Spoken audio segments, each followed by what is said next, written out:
What's the deal, my people? You know what it's Don Tony Teflon, Phil the Issues Guy. This is Escaping from episode 2 from season 2 for the show from What's Going On, Phil? How are you? I'm doing good. What a good episode of From tonight. I feel like I know some people wanted even more answers, but we're in episode 2, and I feel like we got some good answers, some good follow-ups for the first episode, and they introduced a whole new dynamic that we've both talked about on here. This was a really fun episode that I think set the table for an interesting season that's going to go in a lot of different weird places.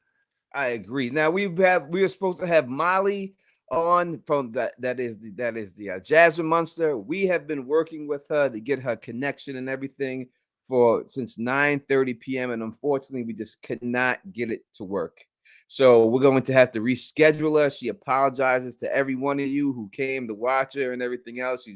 She's very listen. She's tried her best. We went on there for 40 minutes right now trying to get this thing to work, and we just couldn't get it to work. So we're gonna work out the technical difficulties, and we'll get her back on here. I promise. Next week we will have the actor who plays Victor, or Scott, will be up in here rocking with us and stuff. So we'll be rocking with him next week, and I really wanted them. Sorry, but you know we tried our best to get it on and everything else. We just can't do it. But you have the Don, you have Phil. We're gonna do the full recap here. We're not going anywhere. And sorry that it started, we're about 15 minutes late, but we're still here, and that's what it is. All right, so we're gonna do the recap. Right, let's just say what up to people here. We got the what is it? He's the heads. Which one is it? He's. I messed up. He. Happy He's. He's Emily's in the building, rocking with us. Bright is up in here, rocking with us. Red Lipstick Club, Anna is up in here. Mara Chase is in here. Tamara Davis is in the building. I haven't seen Tamara in a long time. Good to see her in the building. We have Luna is in the building. The Gary's Grill. We have over 200 people right off the bat starting with us. Kay is in the building. And everything else. Geeking Me Out is in here rocking with us. Thank you, everyone who came out here rocking with us. This is the #1 show for the fans, by the fans, for From. If you're looking for any From content, you know where to come. Teflon TV, we got you covered, and everything else. All right, let's get right into it. All questions that are for Molly. If you called them in, we've seen a couple of people did. We'll save them for when we definitely get her on here. And we'll get everything done here, and we'll get it all done. All right, Phil, let's recap the episode right off the bat. I don't want to keep people waiting. But first, let's go through. How did you feel about this episode? This episode was really one episode cut in two, I would think, right? Yeah. Did you like the way they did that? I did. I feel like the best stuff that we got in this episode, I agree, is the Boyd stuff. He continues to be amazing on the show. That whole section with him and Martin reminded me of a lot of different things, but I think that added so much texture to the world. I also really enjoy Victor and people trying to call Victor out on his stuff. I'm interested. I don't want to talk too much about episode descriptions in the future, but I'm very curious and interested to see Victor interact with even some more of our characters and see what happens that point forward, because I just love how Boyd talks to him. And I love, there's something about the way Harold plays when he's pissed off. He's just like, he's like interrogating somebody. He's just like, you motherfucker. He just gets this look. It's just awesome. Yeah, I ain't got time for this shit right now. I don't got time. You just tell me what are you drawing? What are you drawing over there? Like, exactly. I love it. I love it. It's one of his best things that he plays. And this was great. Donna, another really awesome episode. And I think his name, people can clarify in the audience. I think the guy's name is Randall, or Captain America guy. That dude. AJ is AJ. His real name in real life. He was really good in this episode. He did do a good job when we get to him part and everything. What up to my girl Diana up in the building rocking with us right now? Thank you so much. We got a super chat donation from a man right there. Thank you so much. I want to say your name wrong again. Phil, you say it so that way I don't say it. Jeez. Thank you so much for the super chat, brother. I really truly appreciate that right there, my brother. Tony, should we start things out? We got a voicemail from Anna from the Red Lipstick Club. Let's do it. Let's see what Anna has to say. Hey, too, it's Anna with Red Lipstick Club. I had to call in immediately. And I'm almost a little bit glad she's not on here because I really want to talk about the ridiculousness of some of the character choices that they had the actors make. I mean, I've never been yelling at a TV so much when it seems like pretty clear as day that these people are serious, and just all the pushback and a lot of the main characters acting like they've never dealt with this before. Like Fatima girl, we need to talk about it because she was acting beyond reckless for Oh, we're me. gonna get I'm into just it. not buying it. So anyway, I don't know how you guys feel about that. Like how many like regular characters acted as if they weren't used to this and were looking to make like quick, rash decisions that would put other people's lives in danger to save these people they don't even know. It just was really odd to me. I don't know. You let me know, but love you guys. We're here anyway. We don't care if anybody's on. We'll still come listen. Oh, thank you. Thank you so much. Truly appreciate it. Yeah, I agree that there was some people in there that acted like this is their first rodeo that's been there for a while, but maybe they didn't have to rustle up so many people. That would be the excuse. I would think it would be that it's so many people to wrangle up. Usually it's one or two people, you know what I mean, that you got to deal with. But when you got like 20, 30 people, and you got to rustle all them up, I think maybe that's the reason why it frazzled a lot of people. As for Fatima, that's a different situation. Yeah, we'll get into the Fatima situation, but absolutely, there's 20 or so. You even saw Boyd at the end when Elgin says to him, "Oh, there's like 20 of us." He's like, 20? A bus? What the fuck? Again, that interrogation kind of Harold thing going on. So I think this is a different sort of thing. This many people showing up at once. Also, as Tony was sort of alluding to, the time of day and the fact that usually when people show up, it's earlier, so they have time to drive around and see the loop first. So it's not as shocking. Even that bus driver, as Tony predicted this last week. Once the bus driver kind of sees what's going on, she's her head's going to be in this game soon too. I think she's going to be on Donna's team. Speaking about predictions next week, let's just say this right off the bat. I told you that the goddamn bartender was gonna get got. I told you. People like, oh, he's a mole. I gotta eat the mole chip. I gotta eat the mole chip. I gotta do it. I didn't say mole. I thought he was the voice on the radio, and I thought he was fucking with them. But nope. I gotta go eat the hottest chip in the world. I was wrong about that one. He got taken out. All right, we'll get to all that stuff when we go. We'll let Phil start the recap off, and then we'll move it on from there. So we open right up where Boyd, after the last episode, but with I think the best first line in any episode ever, the fuck. It's like they continue right from the scenes of last week. Way to use scenes of last week to just bounce into the beginning half of the episode. I want to see the edit right away. It's a perfect edit where it's like, kill me, the fuck. And it's Martin. He said, you had a deal, kill me. And you're from the town. He laughs about the town, and he says that I always thought the town was the worst part, but then the trees, then I went through the trees. That's how they get you. And stopping right there, Tony, the trees, that's how they get you. So it's the trees are introduced later on after that as a way of entrapping them, of making it seem like it's a good thing, but eventually it's going to trap you.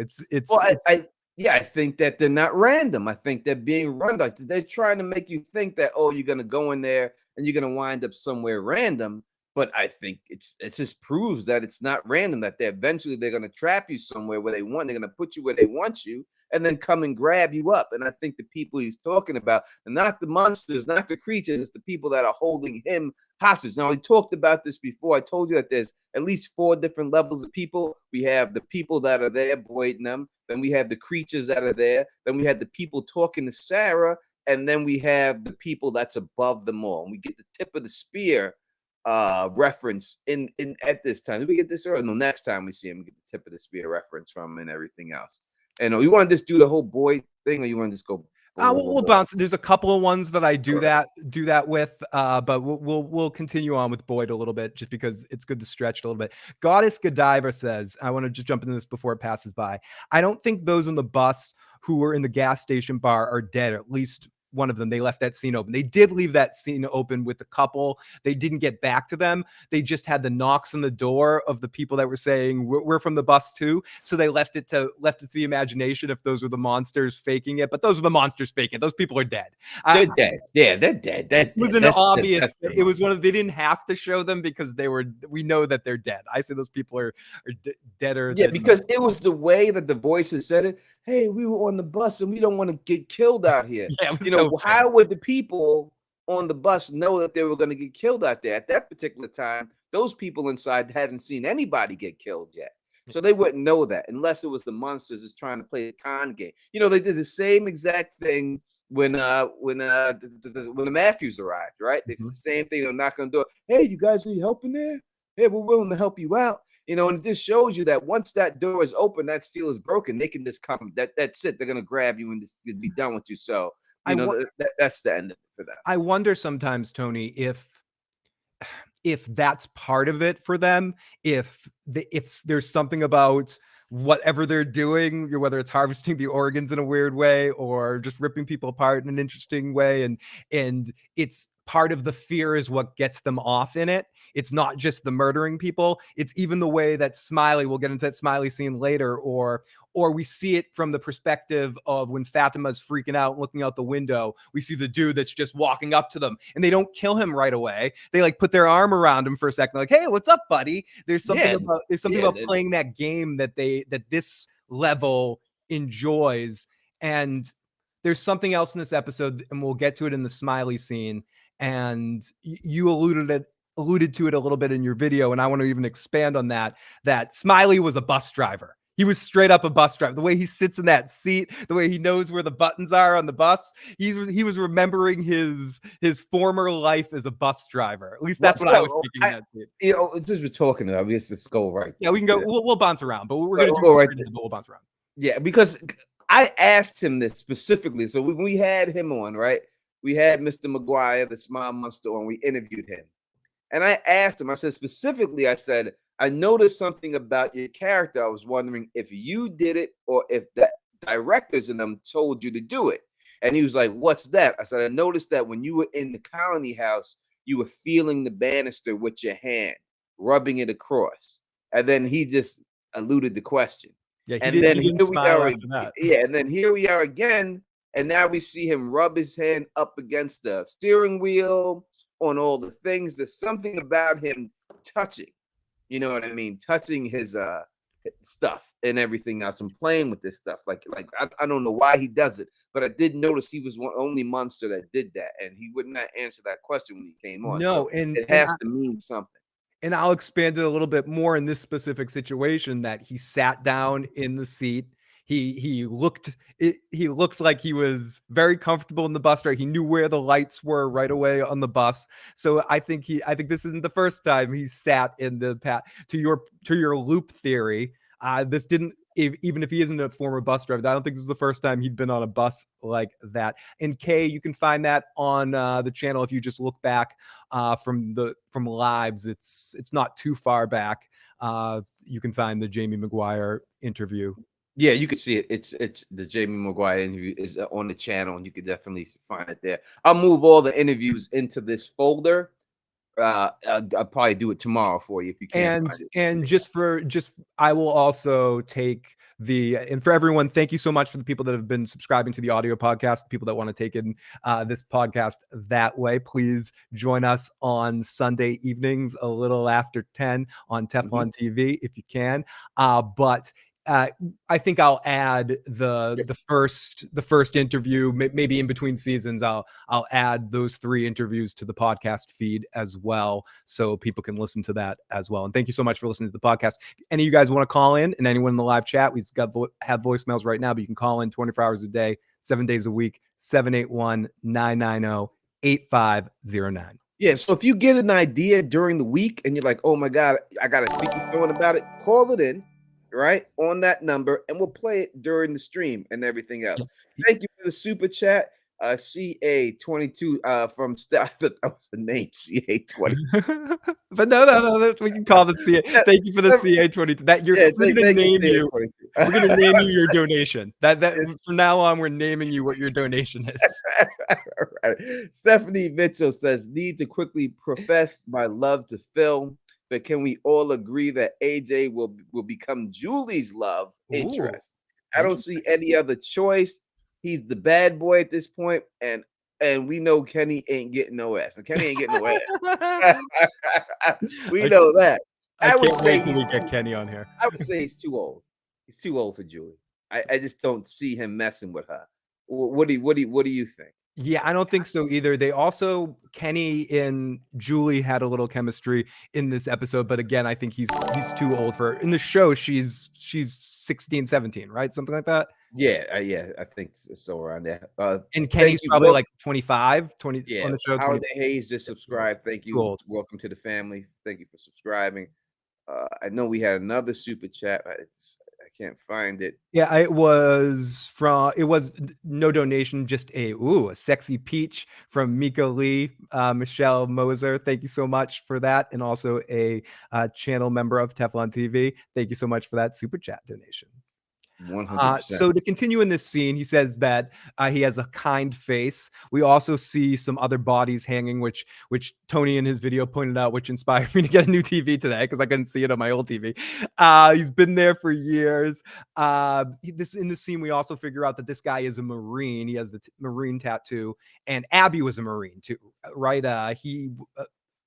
Boyd is a Navy SEAL. Boyd's in the Navy. Abby was a Marine, and this guy was a Marine. Yep.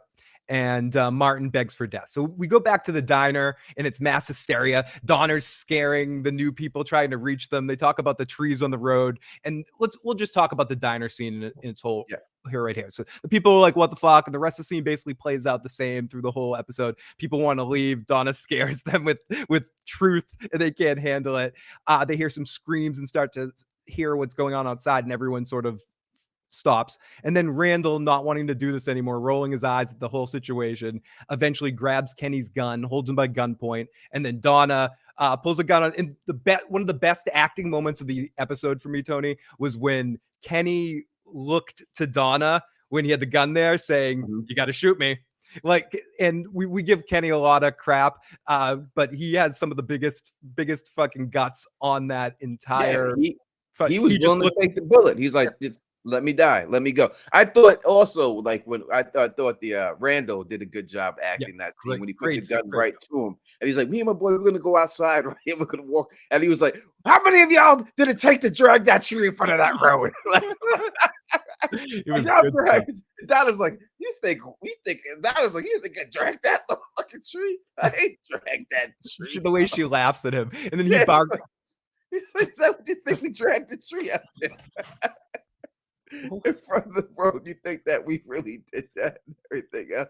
It was nothing like that. We didn't do that at all. You are definitely barking up the wrong tree, buddy. Wow, you said barking up the wrong tree, and both the dogs jumped up. I don't know why they freaked out. So and then also in the scene, Julie's wanting to help her dad, but Kenny becomes her friend and basically makes her tea and makes her food, and we also sort of have part of the situation with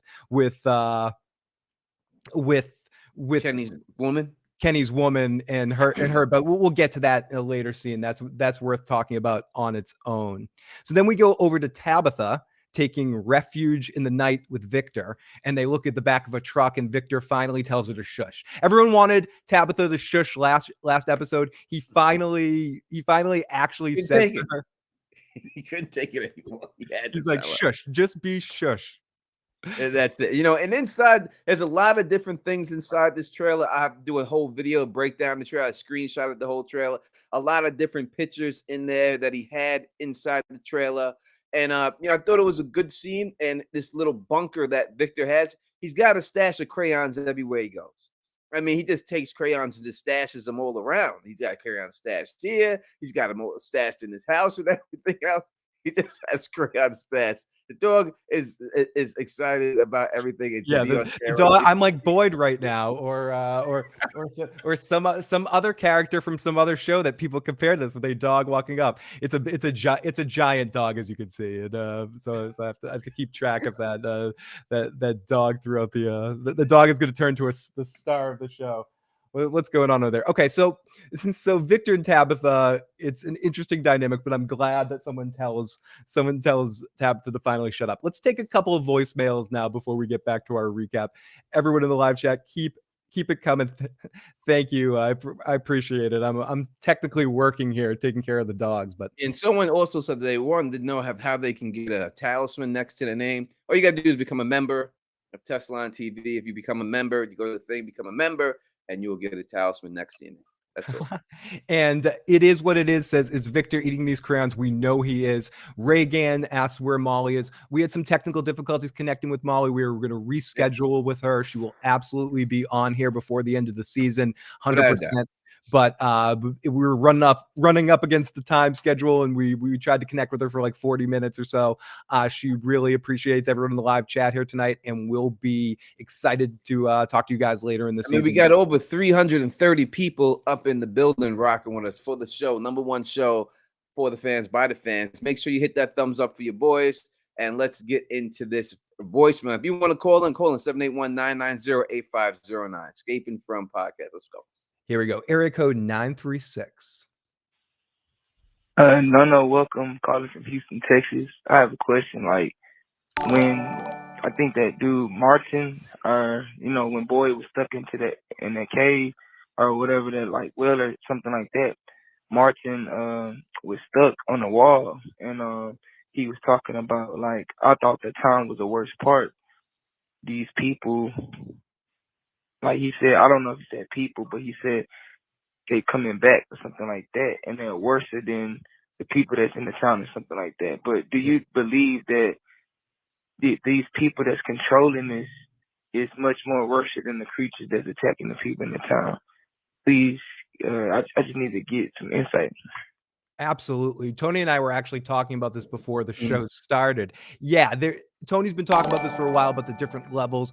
I think it's a different kind of messed up. It's a different kind of situation. I think if you think about it, the creatures in the forest are dangerous and horrifying in all sorts of ways, but they're predictable and easy to anticipate. And when you pass that level, as some people think this is a game, stress test, lots of other things too, obviously. But if we go by that things, there's different levels, and it is leveling up. And I think whatever is on the other level cannot be controlled by talismans and possibly infect you with worms in your skin that pick you apart over the course of years. Like he said, I lost count at years being up there. So he's been up there a long freaking time with bloodworms eating him out.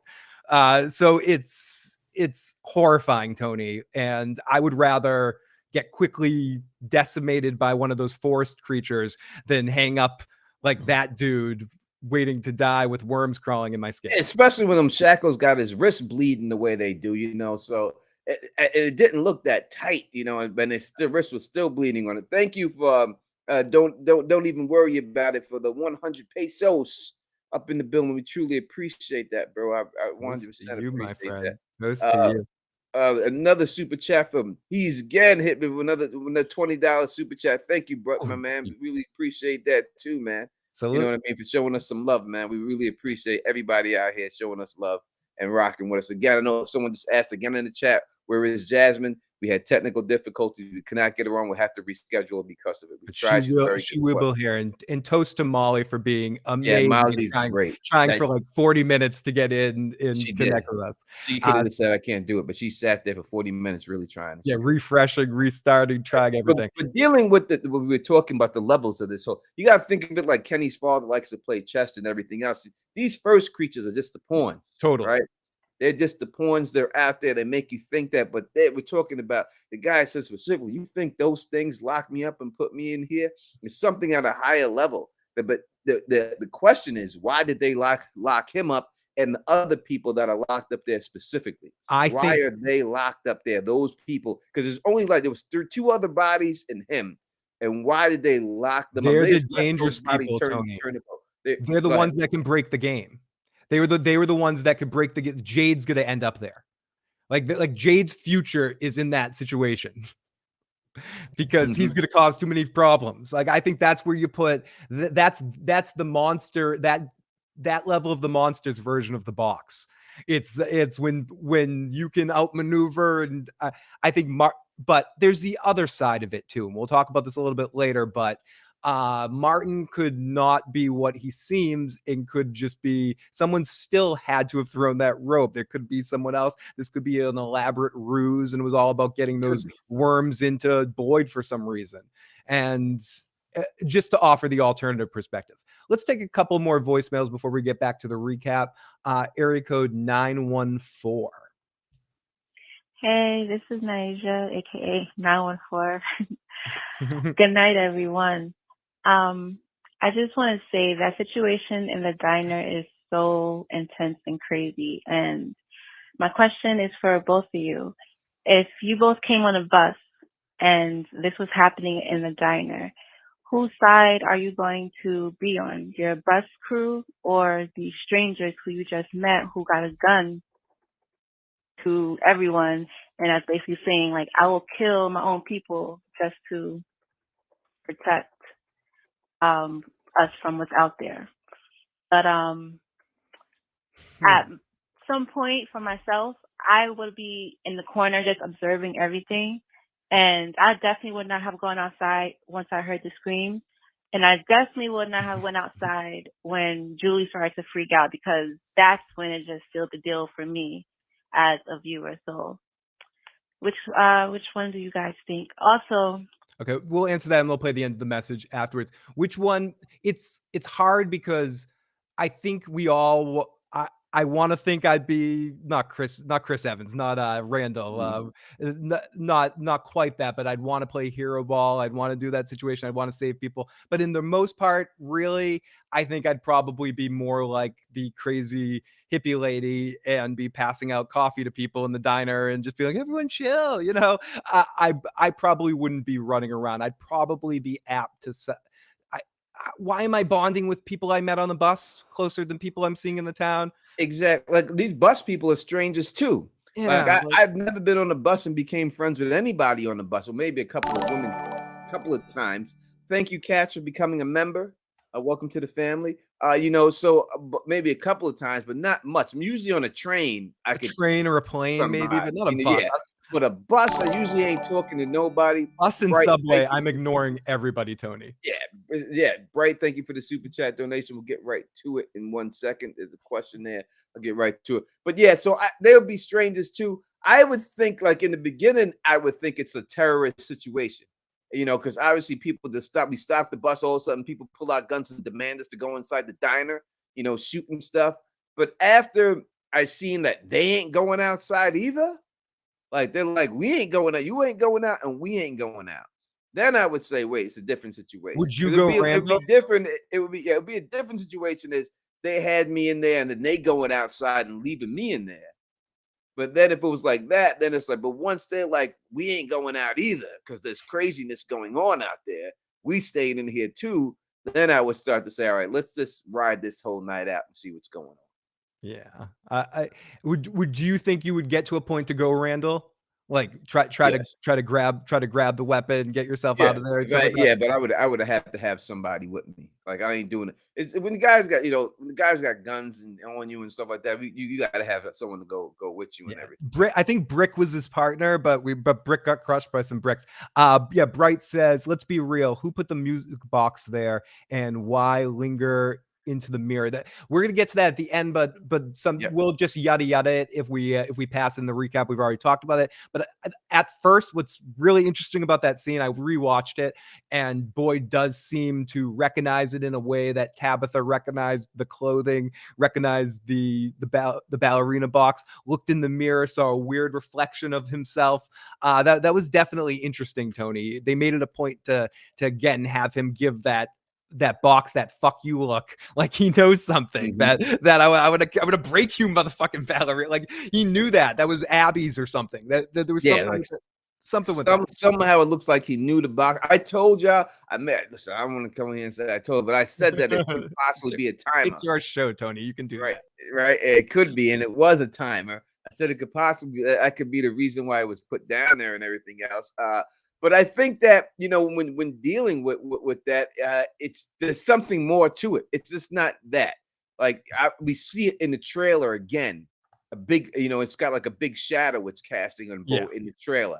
So we're gonna see that music box again. It's definitely coming back. It is. There's some relevance to it. I do want to say before it passes by, Melissa Victor has one of my favorite comments of the night so far. Brick was an alarm clock for death. Yes, he was.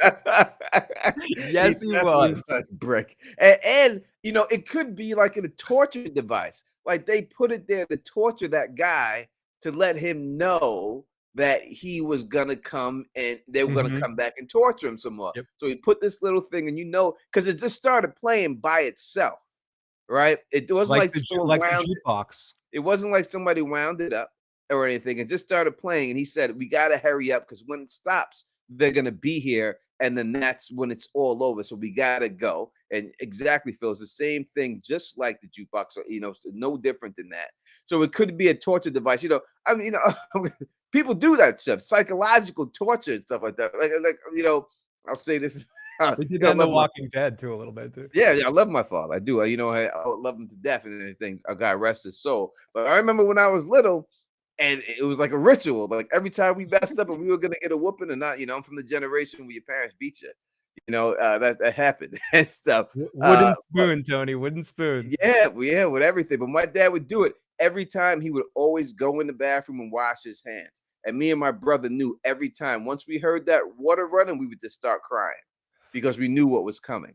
So it could be a situation like that. Like once that music starts playing, we coming to get you. Yeah, and that's part of the torture. Hearing that quiet, hearing that kind of music, and knowing that your torture is about to happen. It's when it gets enhanced. So our next scene is Chrissy and Mari, I believe it is her name, Mari, has a talk about.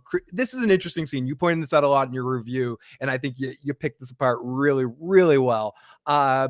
Chrissy disappeared, been gone for 6 months. So that's the amount of time that's been gone. There's a couple of interesting pieces of information there. And also, wherever people have left from, and it's probably the same for everybody, they kidnap you somewhere, or at least in this case, it was 2 hours away.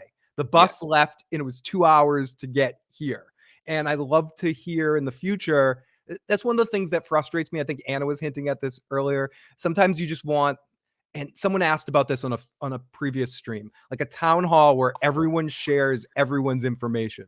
Like they're desperately needing that to see. And it seems like sometimes, but is it 2 hours? Is that the thing? Like 2 hours is when you get stuck? It is, because Father Kotri said it took him 2 hours too. Okay, so the 2 hours. He drove for 2 hours and he got here, and she said a little under 2 hours, and they were there.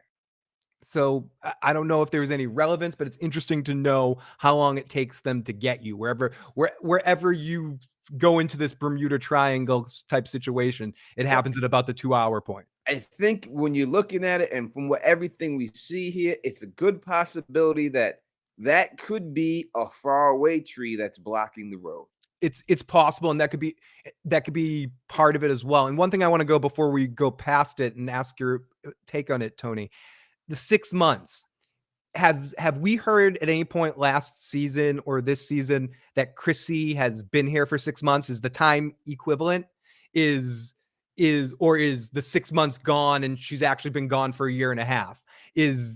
Do we know that yet? Or I mean, we don't know. She didn't say that she's been there. Because I know some people did say, "Oh, I've been here." Like we were celebrating. Fatima was there for a year because she was there for a year because they were doing a celebration for her, right, for the year and everything else. Because she was there for a year, and they had the first time they had weed in the year. She got the weed popping in 1 year. Thank goodness. Thank goodness for her. Thank you for subscribing. Fatima was like, listen. Evelyn says Chrissy said it was a year, wasn't it? Like that's my question. Does anybody know? It was a year. I know Fatima's a year. Donna was there for a year. Donna was there before Boyd. I wonder. I'm just curious if I can look this at if I equivalent. look at the wanted posters, would the missing posters, would it say it? Yeah. You know what I mean? So it could be a situation like that. Whereas everyone gone 6 months, like everywhere when you go there, is everyone just disappeared? That it's some people think that it would be a big answer to the time vortex kind of question that people have, or is it one for one and she's actually been in Fromville for 6 months? I get we don't know that yet. And I'm curious, and if anyone has a point in an episode that they remember Chrissy saying she's been here, because I know some characters have said that. I just can't remember if Chrissy is one of them that has said that. Yeah, Drunk Bishop. We haven't gotten to the worms yet, but I have theories on the worms and everything else. And I have some theories about the worms. We're gonna go through everything. We're gonna go through it all. Yeah. We just started actually. We've only been on for 30 minutes. We have 10 voicemails and 5 texts. We will get to as many of the voicemails, and anyone we don't get to tonight, we will get to on Wednesday night. Yeah, we'll do the theory stream. So in case anyone's wondering, this is the recap stream. We recap it. Usually we have somebody on with us, but unfortunately we had technical difficulties, so we weren't able to get Molly on, but we'll reschedule her and we'll have her on. And she did apologize. And we're excited for next week's guests too now. And we are very excited for having actor who plays Victor to jump on here with us next week. You know what I mean? But Wednesday's a theory stream. So we're going to go through all the theories and everything else on Wednesday, and we're going to really jump it off. We'll do some here and everything else, but we're going to do Carla Wayne says, we both have kind eyes. Oh, thank you, Martin. Thank you, Martin Wayne. I mean, Carla Wayne. She ain't no Martin. I know. I'm calling her Martin. Chrissy joins. So she says, Chrissy, did you join a cult? You're with that woman. Everyone hates Donna. Everyone's hating Donna. She said it was 2 hours away. So we go off to Jim and 2 dead people. I mean, Jim, guy that's passed out, Brick, which reminds me, and I don't know. Brick is his name, you said, right? Brick is his name. And I just have to point this out because Harold comes from Oz. There was a character, Kenny Wangler, who was the same character the character was on The Wire. He played, I forget his character's name on The Wire, but there was a big joke on Oz about him wanting to change his name to Bricks. Like that was his nickname. My name's Bricks now. And I just think it's funny that they had a character that died in one episode named Brick. And I don't know if that crest, if that was a subtle Oz reference. I'll take it though. So yeah, we go off to them. Let's take the super chat before we get back in. Yeah, Stephanie Mitchell says bad boy doesn't have to reciprocate, but Julie will go after him. If I'm raw, call my ass out later stream. Okay, so Stephanie, right. Stephanie.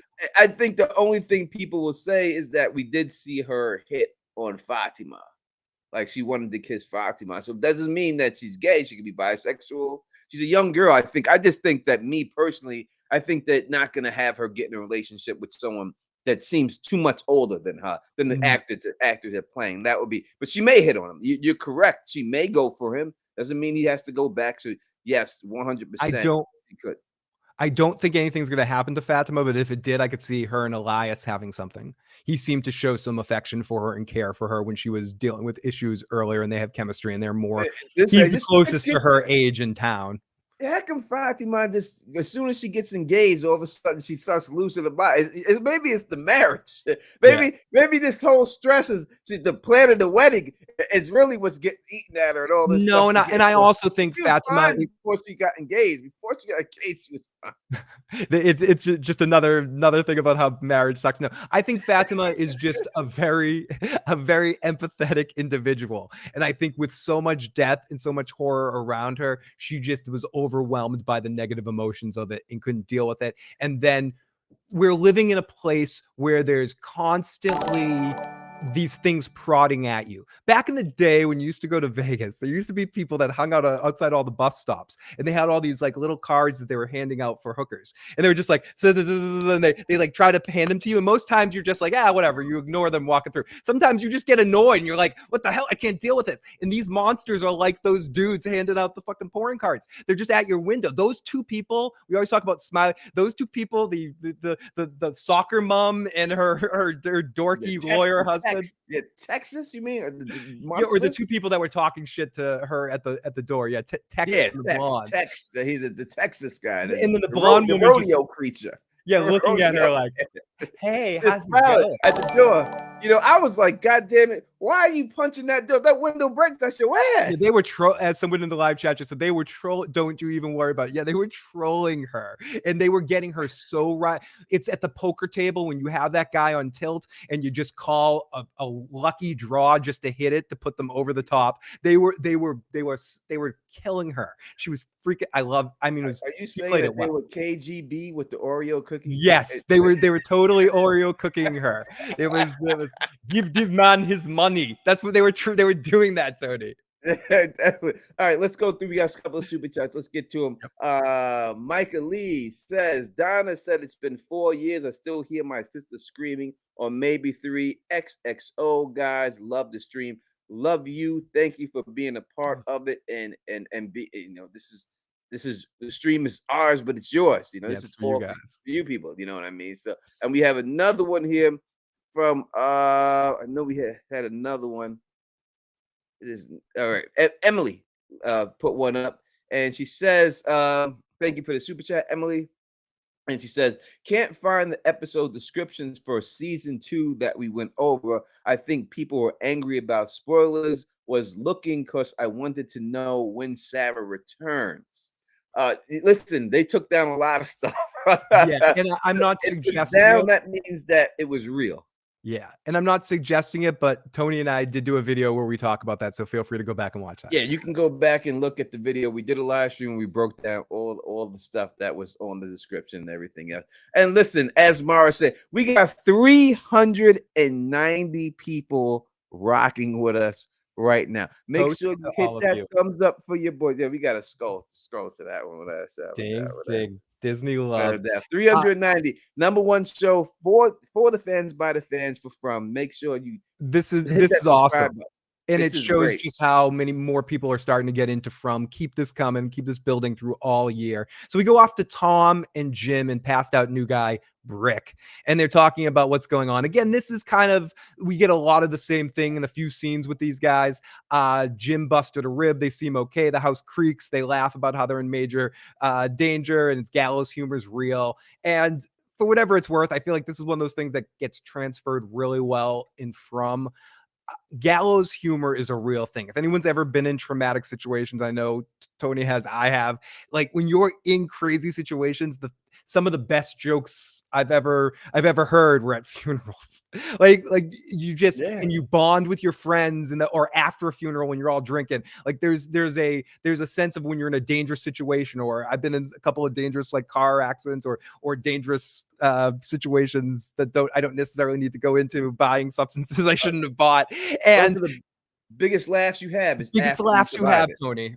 Gallows humor is so real. There's no doubt. The biggest laughs you have is when you survive situations like that. You're like,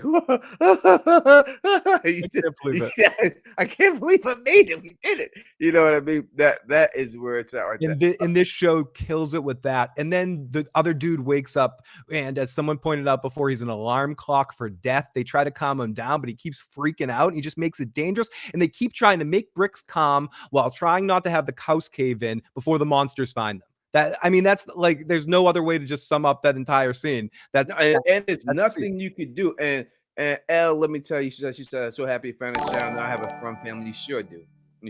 Thank you for being a part of our family. We love you, and thank you for rocking with us. We truly appreciate you. Be here. And Skybox, just subscribe. Welcome to the family. Subscribe if you haven't subscribed. I'm telling you, we're going to have a lot of guests on here and everything else. Sorry about the situation tonight, but we will have a lot of more guests on here. I promise you that. 100%. But yeah, listen, this guy. Listen, we talking about you. Shut up. You knew he was gonna wake up and freak out that this shit is on him. You know what I mean? This is the time that you got to try to hit this dude with something, right? You got to just try to grab something, a stick or something, a pole, and smack him in the mouth. You know, you got to shut the hell up, bruh. You're gonna get us all killed in there. You muted yourself, Phil. Modestly Kim, thank you for subscribing. Honestly, how I thought the scene was going to end, Tony, was Jim was going to make it over to him and kill him. Like they were going to, like Jim and him were going to have to kill Bricks. Like legitimately, that's how I thought the scene was eventually going to go. and you better stay down, dog, over there. But I got the bartender murked. The Matthews family is also a liability. Red Lipstick Club was saying Fatima can go. She's a liability. Mine is Ethan. They're all in the for self mode. So they try to keep him calm. We go back to Boyd and Martin. Let's talk a little bit more about this. He shows him the talisman. He says, you can keep us safe, and we'll keep those things away. And this is where he says that big line that you pointed out, and two military guys talking, but it's just the tip of the spear, short language.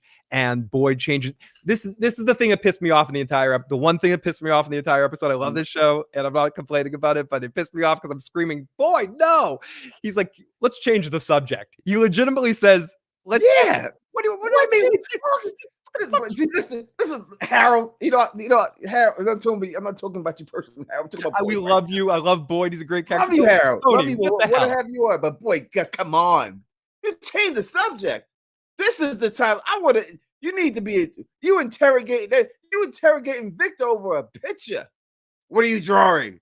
But this guy is telling you this is the tip of the spear, and you're like, well, let's change the subject now. You like pancakes? How do you like pancakes then? Listen, man, this is the time to get all the information you can get. You can look at this dude starving so bad you can see his rib cage, right? So you can say, listen, there's a good chance if I'm looking at that guy, I'm gonna say there's a good chance this dude ain't gonna make it. So let's get everything I can get out of this guy right now while I can. That's what I'm trying to say. And you just all of a sudden, hey, let's change the subject. You like now, ladies? What kind of gum you chew? Listen, I don't care about none of that stuff. You know what I mean? Oh, who does your nails? Your nails look so good here. No one cares. Talking about tip of the spear. What do you mean by tip of the spear? What are we dealing with here? Let me know. Give me all that information. That's what you need to know. Not let's just save this guy. Someone put Boyd's Captain Save-O and everything. He definitely did play that character and stuff like that. But nah, I think it was a bad one for him up there. And this one, it's over 400 people rocking with the Don Tony Teflon Filter Issues guys right now. Thank you for rocking with us tonight. So much. Let's take a couple of voicemails. And you guys can keep calling in all night. We'll get to as many voicemails as we can. This is from area code 256.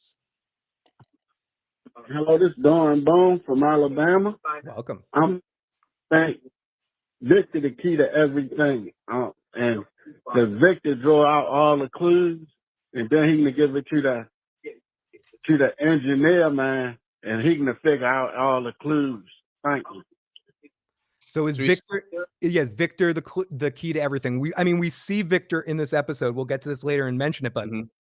He drew always with the crayons, like crayons out, and he drew the dummy that Jade saw a couple episodes ago, right? That was supposed to be the same dummy. Mm-hmm. It is the same dummy. He drew the dummy, and not just the dummy. He drew the suitcase it was on. Yep, that it sat on and everything else. So yeah, and that's what Boyd was getting all. What are you drawing? What do you think I'm drawing? Like, what does that matter? What I'm drawing at this particular time. You had the guy to question, you to interrogate, and that was the dude with the beard. You should have had him. I know a lot of people said that they thought that could have been a future Victor, and that could have been a future another guy. I think he was who he was, and I think he was there for a long. I'm saying he could have been there for over 100 years. But this Martin. Yes. And speaking of Martin in this scene, let's get into this question from 613. I think this is about similar subject question for you, Tony. Hi, Phil. Hi, Tony. This is Jessie from Canada. I would like to know, is Boyd going to take over Martin's place? I think as soon as the music box stops, Martin is possessed by something. That's what he looks like. And he starts grunting like Sarah when she got possessed. And he gains strength and traps Boyd between his hands so he can scratch him and makes their blood. As Boyd struggles to get him off of him when he was very weak before the music box stopped. So I think those things that are worse, you can't see them, but they're there. Thank you. So yeah, what do you think about that? You are 100% right in my explanation. I'm going to put this in my video, and then I'm going to put out. Yeah, he was killed, Martin. that music box stopped, and then all of a sudden he just starts moaning for no reason, and then he grabs Boyd, he scratches him, and he says, "My blood is your blood," and then he dies. So I think those things were in that room at that time, and I think they killed him, just like they brought the house down when the house just collapsed the way it did. And the only thing that I can see that would affect that the way they did is a 4-dimensional being. Someone living in the 4th dimension could do that. If someone's in the 4th dimension, they can affect people in the 3rd dimension, and they would never see it. You would never see it happening. You would just see the results of it.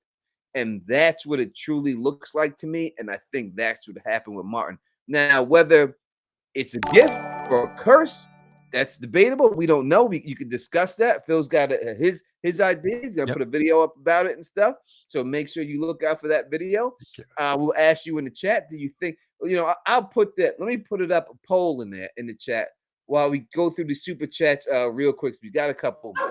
Money First Records, thank you so much. I think all the monsters in town is locked up in the pocket universe where Martin is, and the voices that's being heard are the monster's human side. So Boyd's wife was right, but not for the people in town.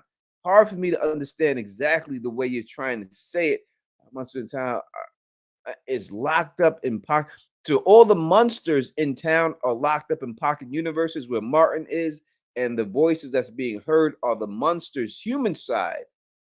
So Boyd's wife was right, but she was saying that everyone was dreaming. It's all just a dream, and when you shoot them, they'll wake up from the dream. When everyone dies, we'll all wake up and we won't be here anymore.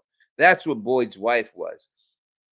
So I don't know how to take this question. It's hard for me to understand it. In all honesty, I'm trying to locked up in the pocket, but I do believe that the pocket universe thing is 100%. That there's definitely, because Boyd was in the pocket universe there, because you see when he went through that door, it seemed like maybe he traveled in time. Like when he was in there, it was when that place really stood in the place he was at, and then he came back to like the future, like he went into the past, and that place was there, and then he came back to the future when it was just ruins and it was already knocked down.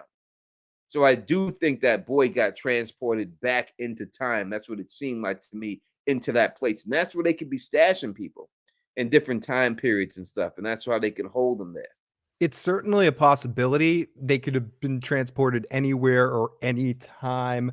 And we have 419 people watching us right now. Give us a minute, everybody. Let's light up if you have it. But the monsters stopped searching for Boyd after he got the worms. Chris, you're speaking my language of my video. I see a couple people probably like, as Tony and I, we both drop our own theories in the chat beforehand. I do think that the worms could possibly be helping him. I'm taking Martin for his word, and that he's tried to help Boyd get out of there. He tried to get him away from the things. So the worms somehow are going to help him. Maybe they mask him from the creatures at night that they can't see him. But I don't know. I'm working with that right now. I'm thinking that's certainly a possibility. So Boyd changes the subject. The music box goes off, and Martin's like, they're coming. The darkness in the forest. There's nightmares you can't even begin to imagine. The music stops. Then we go back to Julie, who wants to get out. We already kind of talked about this. The hippie girl gives coffee. Julie wants to leave, and she's being distracted by Kenny. So I put a poll up there real quick. Are the blood worms a gift to Boyd? Are they a gift, or is it a curse that Martin? Is it Martin's last dip extra before he got killed? Did he give Boyd a gift, or was it a curse altogether? Was he being controlled at that time? Because the music, he said specifically that when the music stops, they're gonna be back. The music stopped, so that means they're there. Yep. And that means they allow Boyd to leave. Anna says both. It could be both. It could absolutely be both. You can't. You can't I love walk the line, Anna. I love Anna. I love Anna so damn I much. love Anna too, but you can't walk the line on this one. Oh, do it. Walk that line. That's my can't walk game, that. Anna. That's my game, Anna. So then we get this new folk couple that people in the live chat have been asking about. We'll take these super chats in a moment. But no, we'll take it. Then we'll get into this. If Martin had the worms all those years and looked like that, I don't think Boyd will turn into a monster. Thank you, Jason H. All right. So I guess you're saying that I put out a video a little bit ago saying that will Boyd turn into a monster? And what I used was the fact that I seen him inside of the trailer. It seemed like he was looking at his arm twice. He wasn't looking at his hand. And it seemed like that theory that I came up with, that he was looking at his arm because there was something going on there, is true. We've seen that. I didn't know that there was no damn worms in it. I just seen the veins and thought the veins looked like the monster's veins because of the blood and stuff like that. I had no idea there was no damn worms in there. But listen, this makes it even, to me, it makes it even more likely that he's going to turn into a monster. Now, this because it was in, we don't know why it was in this guy or what it did. Did it extend his life? Yep. We have no idea exactly what these worms actually do. But if you're going to say that and I hear people in the chat saying that the monsters ignored him, then that means he has the blood of the monster, and he's one of them. I mean, in The Walking Dead, Phil could tell you, because he's a big Walking Dead fan. I was. Right? Yeah. That's what they would do, right? Rub the blood of the dead on them, and then they wouldn't be able to see them. Guts. Yep. And or Michonne carried around her own pets as walkers to kind of stave off other ones in the comic and stuff.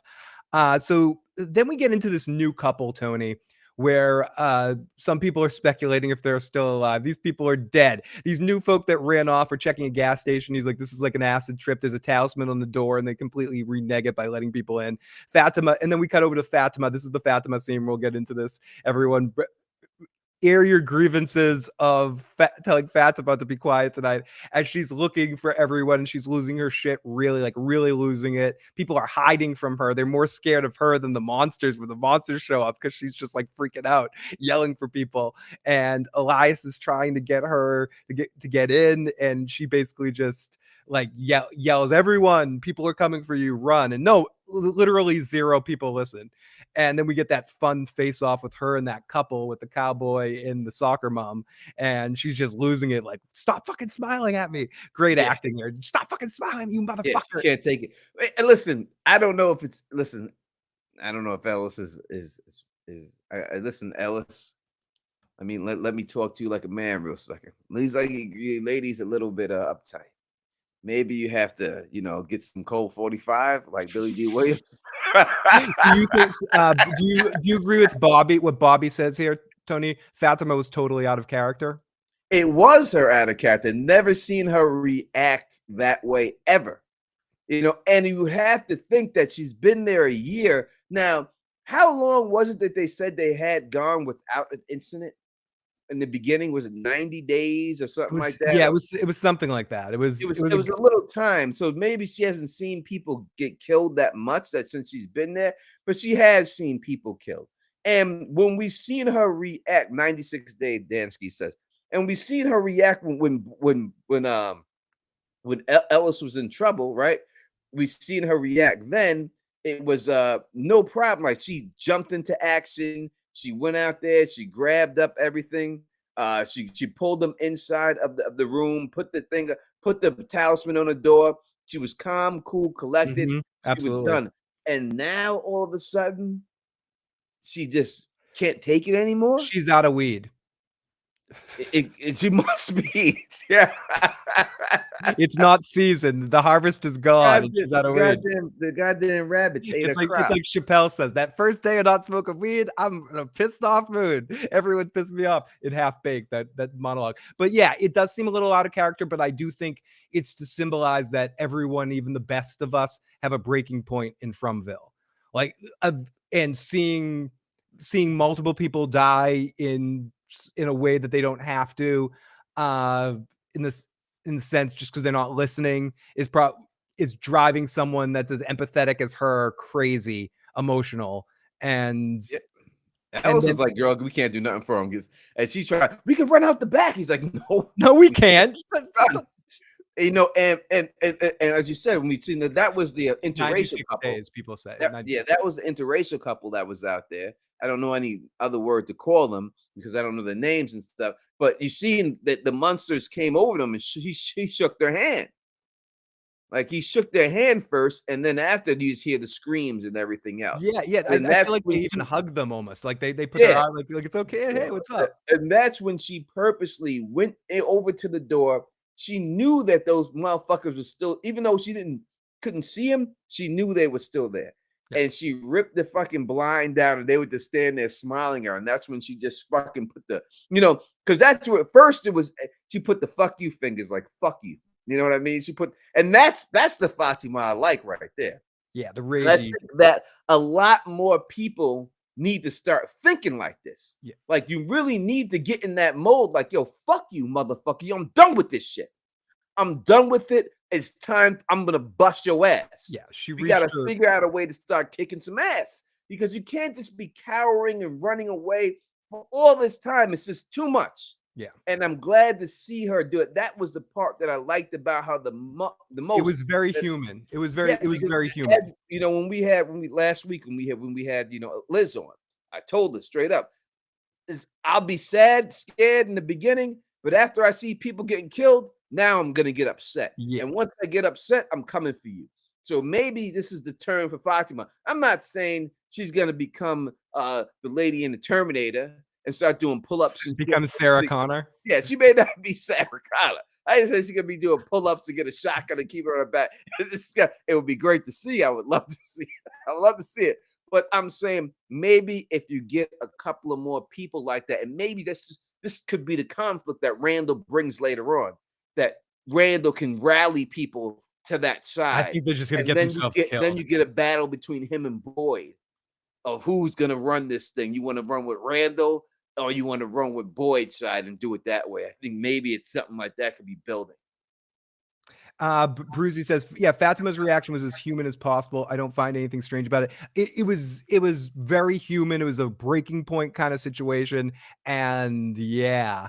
And Eliza's tried to get her in and she just can't do this anymore. Then we get back to Jim, the bartender, and dude is freaking out again. I mean, as pissed off as we all were about Tabitha last week going through the tunnel of the sleeping monsters, you understood that what Bricks was going through here, but I was screaming at my screen, Tony. Both times I watched it, like, shut up, dude. Like, don't you get, especially once the scream started, he's just like, I don't do good in small spaces. Like, shut up, dude. Like, literally. But I mean, he was dying as we eventually see. He's Yep. Yeah, another thing that I told you that the blood from the mouth was definitely, but he died too late. It was too late. He should have died. He never should have woke up. He should have never woke up. That's why you got to hit him with a brick. Yeah, Brick should have. You got to hit him with a brick in the face. Hey, Brick. Tony, Brick. Yeah, Brick should have been hit with a brick in the face. Yes. Yeah, that's exactly. Right there. Hey, Brick. Take this brick right. I don't even think you meant that. It was perfect. Okay, so Randall plays hero cowboy ball and he studies the room. We see him sitting in the back studying the room. Is Randall a cop or military? What do you think? Or is he a criminal? Like what's Randall's deal, you think? I think he's truly trying to be a hero, right? Because he wants to go out there and save the people. He seems like a cop. He does seem, but no, I think he's just thugged out. I think he's the thugged out version of them right there. You know what I mean? I think he's just thugged out, like, yo, these cats is out there in the building. We got to get them out. And then when he first went in there, he went and grabbed Jim by the shoulder and said, listen, we're going to get your wife. Yeah, he showed a better side. And that's what I think we talked about. Maybe him having Sawyer upside from Lost in the sense he's of reckless, but he has a big heart and people that care about big heart. But he's not. Bobby Nick says Randall's ex-military turned criminal. It could be.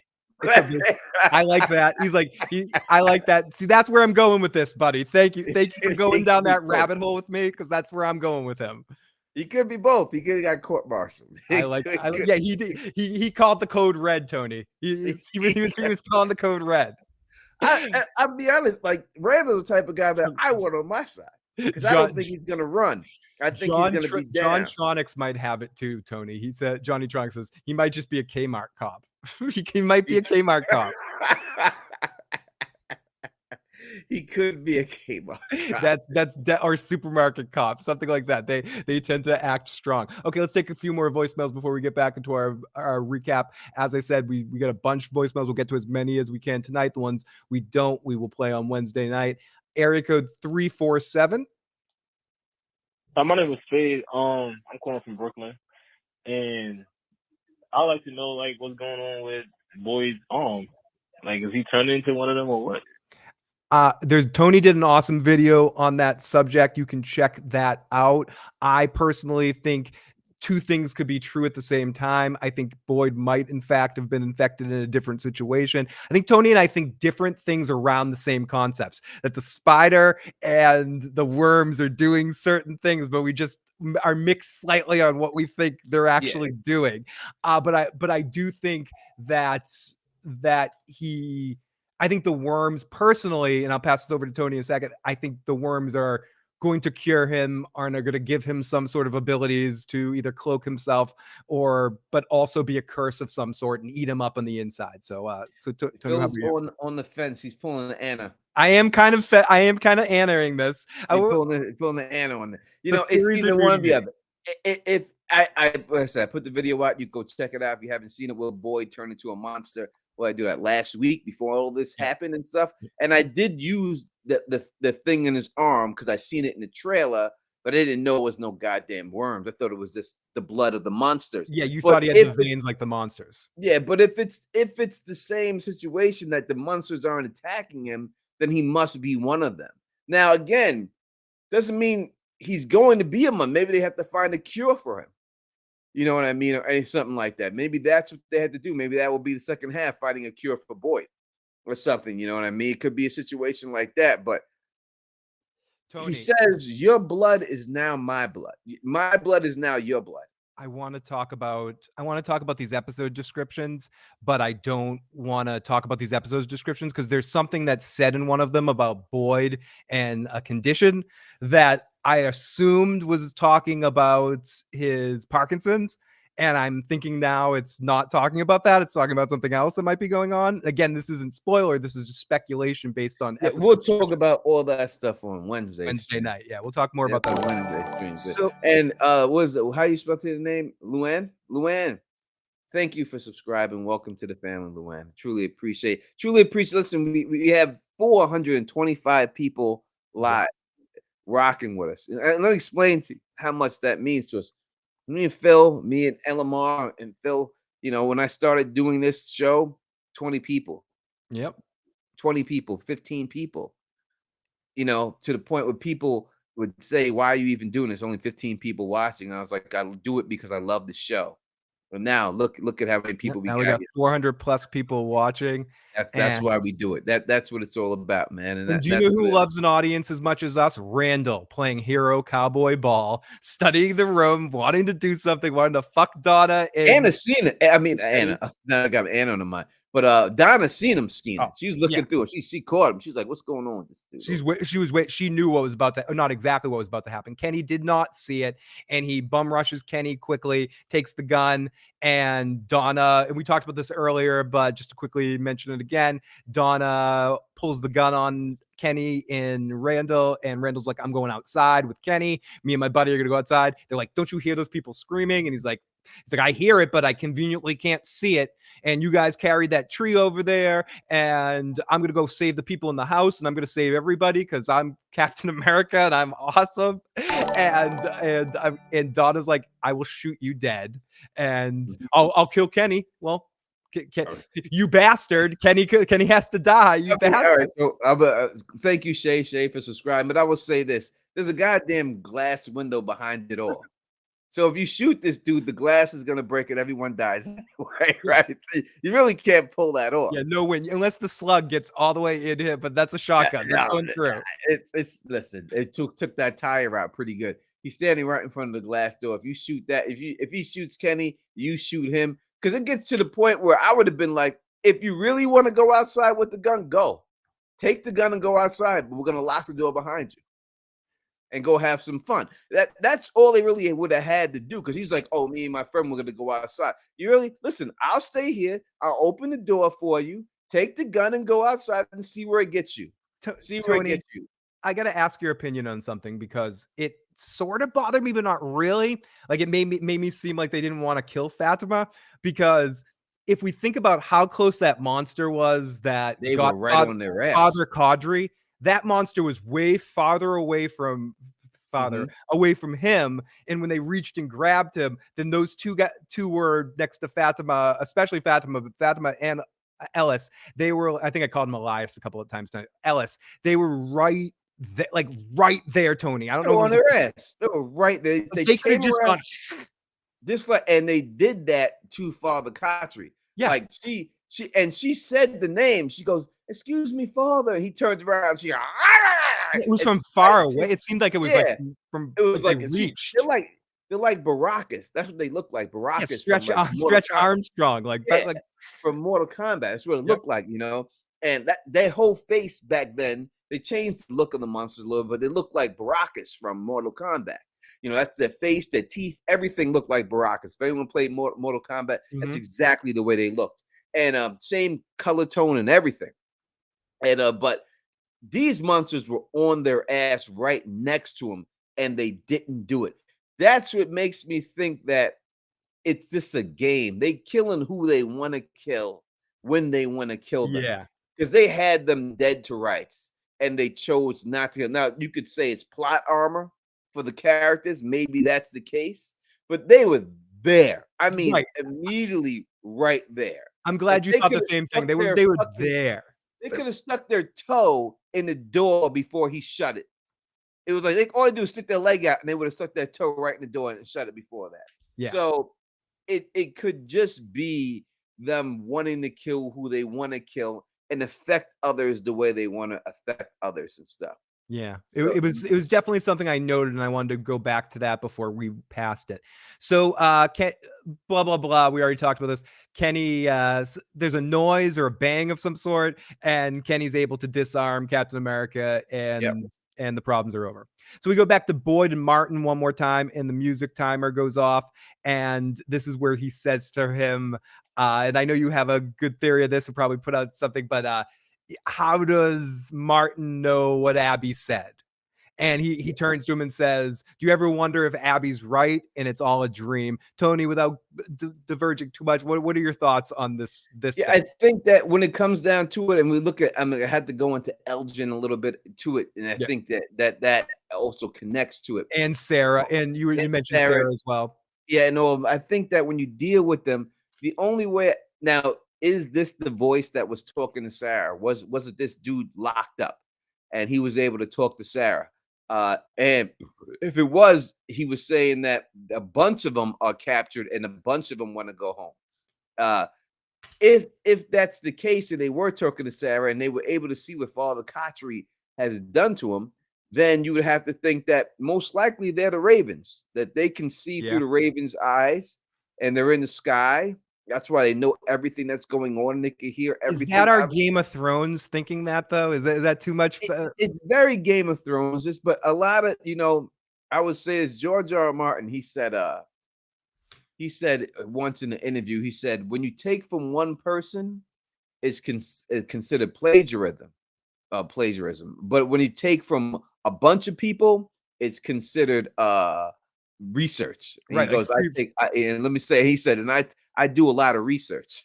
That's what he said. So blame it on Blood Raven. Yeah, I think that some people may like ideas that other people have and twist it to work for them. Tony, I don't want to pigeonhole this for Game of Thrones stuff, but is this all leading into you blaming this all on the Children of the Forest again? Yeah, the Children of the Forest are going to be blamed. Listen, people are saying yes, cameras. Yeah, it could be cameras. It could be a huge Truman Show situation. That's what I'm leaning towards. The Truman Show situation. Think that that's not the case here. It could be a huge Truman Show situation. The fact, like I believe that the faraway trees are really teleportation devices disguised as trees. I mean, it's gonna sound crazy, but them birds may not be birds. I mean, it could be like, Spider-Man Far Away From Home with Mysterio. You know what I mean? Yep. When he was out there and it was all looking real, or but some it was Westworldian kind of shit. Yeah, it could be a situation like that where it's really just technology masquerading as human stuff in in flight. So it could be a situation like that, and it could just be a plot that it's just, I'm telling you, there's no doubt in my mind that this is an experiment. This is just like the Nazis did to Jewish people.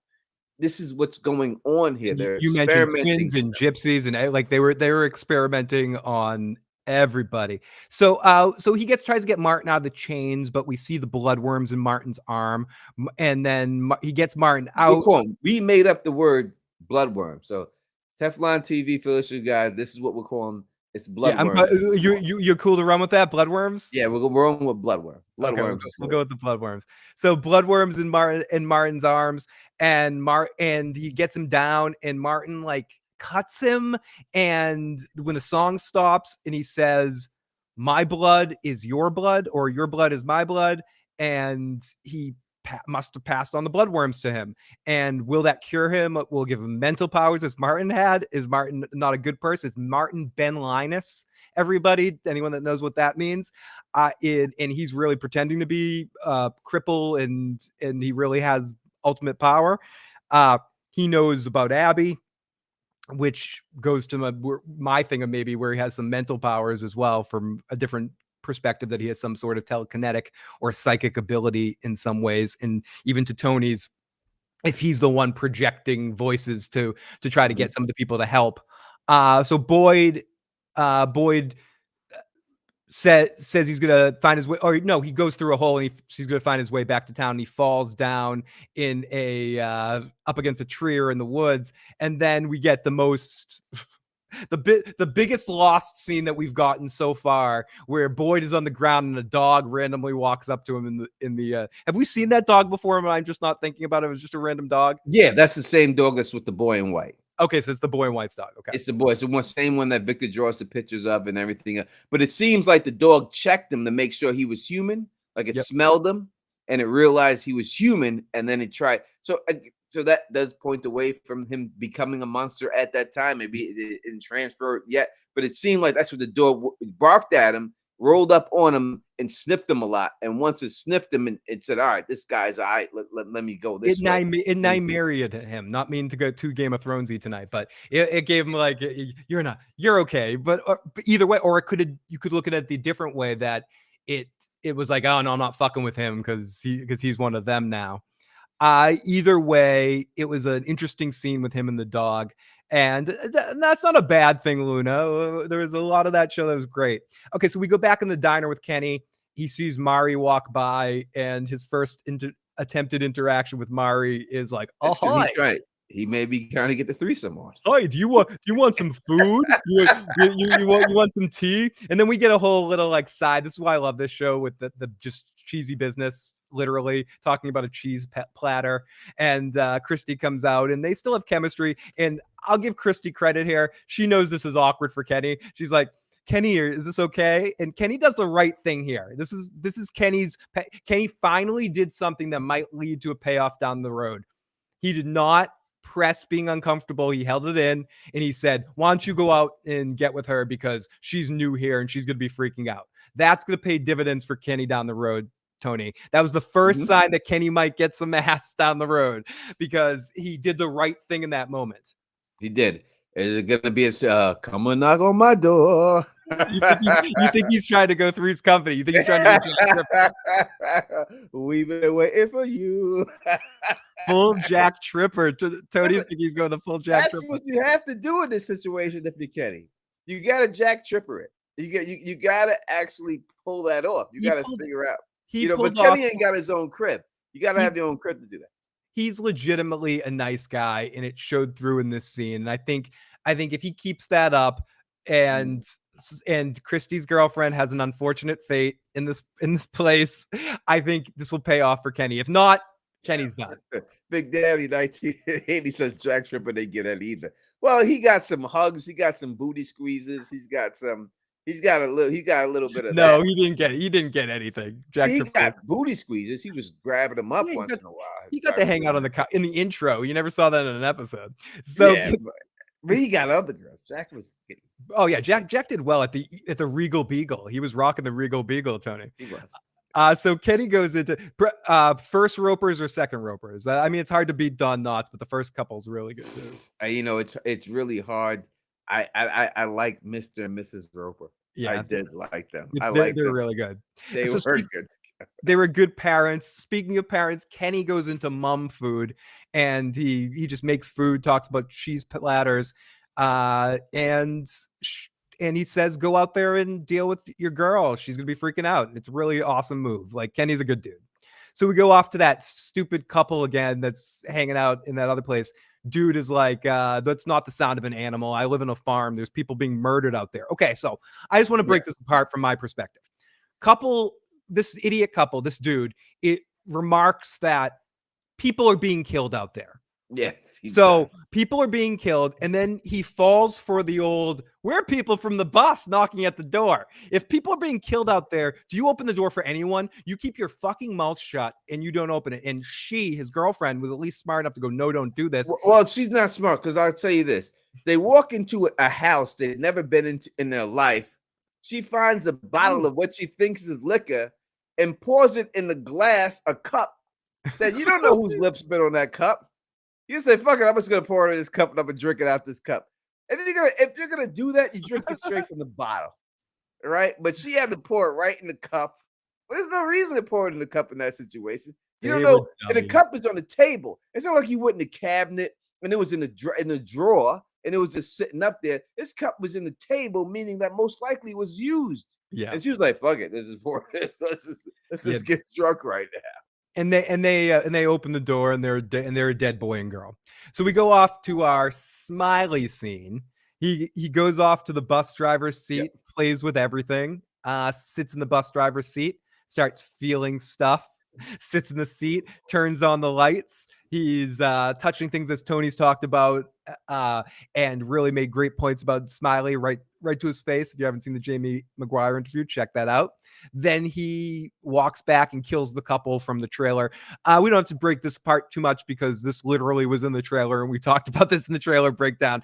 But it's nice to see that Smiley gets his own scene. They give him a whole big breakdown, and he has to scare them before they die. He manipulates the situation and I think gets off on that fear. So we go off to Boyd in the woods, and he is avoiding the milkman and avoiding different creatures. And this is where I started asking the question, are the worms keeping him safe, or is he just really good at hiding? And are the monsters viewing him as one of him in the scene? He can't see either, right? He can't see in the scene, like his vision. Because first, Martin goes, he can't really I can't see what I look. And then Boyd's looking, and his vision is mad blurry. He can't see it. He can't see the monster. He's just sitting there, and the monster seemed to walk right by him. I mean, I don't think that was a great. He's just by a tree. Right. So, he could have just been hiding, and they didn't see him. They've pointed out many times, just to work against my own theory, they've pointed out many times this season, and they've made a point to say it over and over. We used to hide from these things. Where in season 1, it felt like there was no hiding from them. Mm-hmm. Like they would find you wherever you were. Like they almost had tracking, like in the Friday the 13th video game when Jason can see everyone on the map. Like you just have that ability to just fast forward to anyone. But no, you can actually hide from these things. So in fairness, Boyd might have just been hiding really well. He is a Navy SEAL. He has military training. He was hiding in the darkness of the woods and watching them from a far enough distance. Perspectives are weird on TV. So he could have been, I could see it in both directions, to be honest. Mm-hmm. Yeah, it could be either way. It's hard to tell. Thank you for both people who just subscribed. Cobblestone, I seen the other one just subscribe. Welcome to the family. Thank everyone from rocking. We still have over 430 people rocking with us. It's 12 a.m. on the East Coast. Thank you for RZ for subscribing. Welcome to the family. Again, I truly appreciate it. We'll be here every week doing this. You know what I mean? After the episode airs. Right after it airs. We got 8 weeks to go. You know what I mean? We're gonna go do this every week. We'll have guests on with us. Next week we will have Scott McCormick, the actor who plays Victor. He will be on here rocking with us and stuff, and we'll be able to break down the episode with him and everything else. Absolutely. And that's a done deal. Nothing bad's gonna one way or another, he will definitely be on. He'll be here. So speaking of which, Victor and Tabitha talk more. His mom brought him here. He basically, the info on how he got there. He came there. Tony points this out in his video. He was not born there. Anyone that might have thought this, was anyone born there? This is a question I see get put out there a lot. And yes, there's no evidence that anyone has ever been born there or anyone's been pregnant there. We do have a bunch of voicemails. We will get to them. We're just going to zip through this recap now, and then we'll get to your voicemails. We'll plow through the voicemails at the end, but we're going to get through our recap right now. So Boyd finds them because we're right towards the end of the episode, and they put up the talisman. They hear Boyd outside. They think he's they think he might be, as Tony pointed out in his video too, they think he might be a monster, but he's not. Boyd lets him in as Elgin comes running through, and then we get that pissed off Boyd look again. So you wait right the fuck there. I'm going to kill you. Yeah, Boyd don't know if he's one of the, but I think the fact that he's running would let you know he's not one of them, because those motherfuckers don't run. So welcome Mike Bray for subscribing to the channel. But the fact that he's running should tell you straight up he's not one of them. He's something else is going on, and maybe that's what tipped him off in the end. He let him in and stuff, you know. And after we get to Luna's comment, I gotta put one of Anna's comments up there because Anna has a great point. But Boyd couldn't see the monsters well, like Martin couldn't see him. Vision was blurry. Yeah, they did make it a point to show that the vision was super blurry. Luna, I agree with that 100%. 100%. And Anna says, the pullout game is strong at Colony House, and yes, it is. There's been no accidents. No accidents at all, you know, and everything. So yeah, without a doubt, you know what I mean. Or the pullout game is strong, or the other game is weak. Yep. It's one or the other. Is there something that's blocking pregnancies there, or is that a hint to it being some sort of simulation of some sort? What if a child was born in that area? Could that be like the boy in white? Maybe that's what it after. Maybe he is a child that was born. Why do I have to be froze with my mouth open? I know you're like, if it's gonna freeze sometimes I'm okay with it, but don't freeze. But not with the mouth open. If you're gonna freeze, it wasn't an attractive frozen spot. Yeah, that was the good one. You know what I mean? You would think that it would be a situation like that, you know, like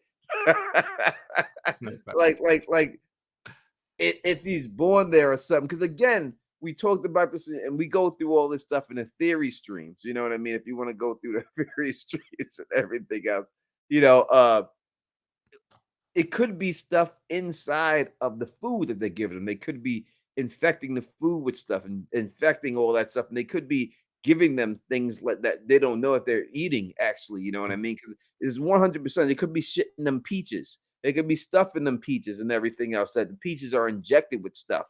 And you don't know, because everything here is provided for these people. You know what I mean? Goats just don't wander out there. Chickens ain't just wandering in the woods. That doesn't happen. You know what I mean? Boyd just found them and everything. So it seems like they're providing people with certain things for a reason. It could be a reason just for testing purposes. They could be infecting them with stuff that they don't know what's inside their body. Yeah, that's very, very true. And okay, so we Boyd lets Elgin in eventually as he just makes a call decision. And speaking of close creatures, those creatures were pretty close to Elgin as well. And Elgin's like, I'm on the bus. And again, Boyd gets one of his great, like, Harold says fuck so well. Bus? The fuck? There's a second the fuck of the episode. What the fuck? So we cut back over to Jim, Tom, and Briggs. Real quick before we do that, I would like to point out that Victor didn't like Elgin for no reason. He says that later. He turns to Boyd later in the episode and says, I don't like this guy.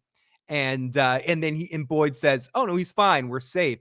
And Victor's response to that, Tony, is for now. Yep.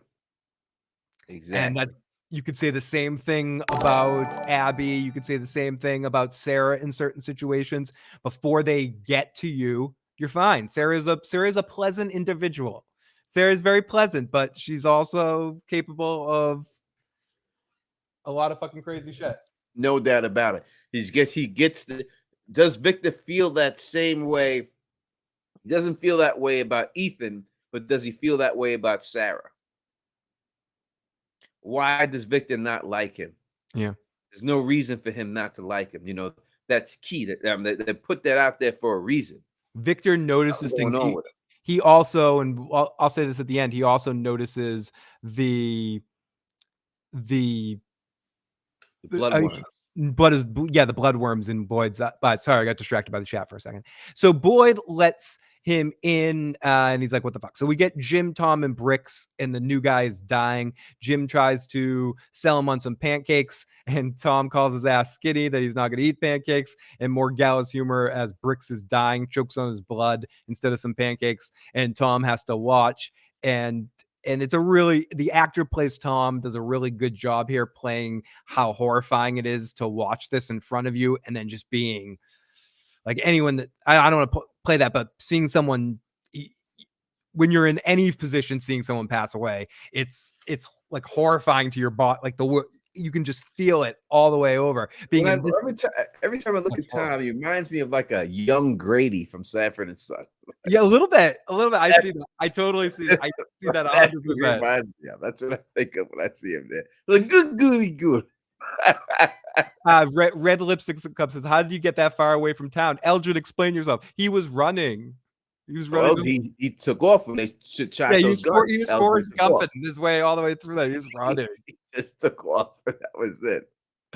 So yeah, he chokes on his blood, and Tom watches, but Bricks made too much noise, and a monster jumps out of nowhere and kills How Tom. did that monster get down? That's the whole thing. How could it not get to Tom? Yeah, not Tom. I mean, how could it not get to Jim? Yeah, I don't understand that, because he was right above him, and the angle that they showed the monster, because the monster leaps, and I put it on my thumbnail. Yeah, it jumps that through. monster. Right back. Like the monster leaps at him, but yet we see these other monsters not leaping at Fatima, not leaping at Ellis, not leaping at certain people, but right now, all of a sudden, the monster wants to leap and grab Tom up, which I think is very suspect, which makes me think that they kill who they want to kill when they want to kill them. Again, we've talked about this before, but I'll say it again. We have no proof that they've eaten anybody. Any of these, all we see is the body parts and the innards taken out, but they have never shown one of these monsters eat anybody yet. And also with the Tom situation, that monster dragged his body out there and put it outside. And I think they purposely put that body on display. They could have left it under the rubble, but nobody would have seen that body under the rubble. So I think that's why they left it out there. You see, when a Smile monster left the bodies on the bus, most likely people are going to go on the bus and see them. So I think they're putting the bodies on display for a reason, or they would have just left his body underneath there. Why do you, and I guess this feeds into they're choosing who they want to go after, but it's hard for me to imagine that if it could get to Tom, it couldn't have at least got to Jim's head. So it chose to leave Jim there, or it just really couldn't get to Jim through everything. Hannah is saying, let's put this. Thank you for subscribing, Khan. I appreciate it. Hannah is saying he was on display for a reason for sure. Tom isn't dead. Hannah, I think Tom is gone. I think that's it for Tommy. I think Tommy's. I think he's out of here. Tommy's. I was highest on that. Tom was the voice on the radio train, but Tom's gone. I gotta give that up. I'm eating my chips tonight. I'm eating my hot Tom's out of here. Tom's gotta go and everything else. They said the creature looks like hagfish. It looked like Baraka. You know what I mean? If you want to say they look like Baraka the way they look and everything else. Let's go look at Mortal Kombat. Look at Baraka, it's the same exact face. There's no doubt about it. So Julie freaks out. She's gonna run out there. Hippie comforts her, and Christy and Mari bond as Kenny suffers. It's a really sad. There's a BoJack Horseman thing with Mr. Peanut Butter with sad dog. Like it's a sad dog meme. Sad dog. There's like a sad Kenny meme now where it's like every time it's like they know what they're doing. They had Christy and Mari in the foreground of the shot, and Kenny was in the background like. You just play the music. Kenny. Yeah, we need a everyone hates Kenny. We got to do like the everyone hate Christy. Everybody hates Kenny. Like, Listen, Kenny is number one on the list to break bad. Number one. We've seen outbursts of Kenny when he's had to do it. We've seen him go ape shit when he had to shoot the gun in the air. I'm telling you, I could see. He's the guy who was ready to die when he had to ready to die. Don't let all this kindness fool you. Thank you so much for subscribing to the two people. Nana, thank you for subscribing and everything. I truly appreciate it. I really think that Kenny could break bad this season. And thank you again for Josh is a beast. 314 for subscribing. Thank you for subscribing to the channel. Welcome to the family. Carlo Wayne says, I want me some bad Kenny. Chris Wood says Kenny's number one on the list of not getting asked. I saw Mandrell in the live chat at some point. Could send Mandrell some love. Okay, so Julie freaks out and Donna stops her, hippie. And then we go over to Boyd again, tending his wound. I love pissed off Boyd as he asks Victor, and Victor doesn't trust Elgin. And Boyd checks in with Tabitha and asks Victor some more questions. And he shows Boyd the picture of the puppet that Jade saw. People wondering where Jade was tonight. Jade was looking for rolling papers is where Jade was tonight. He was looking for more rolling papers. That's all Jade was doing. And Bible paper. Well, I don't got Bibles, so you could use pages. I've used some pretty crazy stuff when you have to. So get a Coke can or something. So Elgin wakes up and he looks like he's not feeling good. So the jukebox plays, and Tony can get into this because he talks about this a little bit in his video. The jukebox plays a Leonard Cohen song, and Julie comes in and Jim's alive, but. Talk a little bit about what you think. You talk about this in your video, but the significance of the song that plays, because the songs mean so much. Everything that plays on this jukebox matters. And somebody also, I'm trying to get this super chat if you could find it from. I got it. Brienne's fat sister. It says, what do you make of Jade saying, I built a software company out of my imagination? I'm going to answer that for Tony. Tony did a video about Jade possibly causing all of this, something to do with his software company and his software, that it possibly is connected to everything in a way. So I highly recommend checking that video out. Yeah, Phil, check it out. It says like Jade's behind. Jade's responsible for everything. Yeah, something like Jade's I think I put in there. Thank you again for another person who subscribed to the channel. I really appreciate it. So beyond that, what were we talking about beyond that? The Jade thing. Kenny not getting the song. So the song is actually, if you look at the song, it's the first part of a Jewish prayer. Yep. Right. That's what the song is. The first part of a Jewish prayer. All the songs have a meaning. The second part, when the artist who wrote it, he was it was the Yom Kippur War, I do believe, that was going on in Israel, and it was a song about war. So everything about it, when you hear it about it, is about the destruction. It's about the death of war and what war brings and how people die and all the different ways that people die in war, whether it's famine or being burnt by fire or being shot. That's what the whole song is about. So it's almost like you can almost look at it as a threat from the other side to the people, and you can see it. But I think that, if you go on my video that I did a video called All Secrets Revealed. I put in that video, and I did it way before this song came out or anyone heard it, that the signs that were on the talisman are Hebrew symbols. And you can go look at that video and you'll see that they're Hebrew symbols. Yeah, they look like an Aleph, Bet, Get, Vet, Gimel, Daled. I saw the and you do a good comparison one off for this. So does this match those symbols from the title like Tony previously described? Yeah, Chris, I think that's definitely check that stuff out. There's no doubt about it. And now we have a Hebrew song being played on there on the radio. I think it's because it's a test, just like they did to Jewish people. If you look at the terrors and the atrocities that happened to Jewish people during the Holocaust, one of the main things that we've seen were twins. They would take Jewish twins and they would experiment on the twins. And when you look at these Raggedy Ann and Andy that they keep showing in front of Jim's wife all the time, I think they look like twins. And as I said before, I do believe that the people are going to be flooded out. In the end, they're going to flood people, and the flood water is going to come from the cave where Victor escaped, right?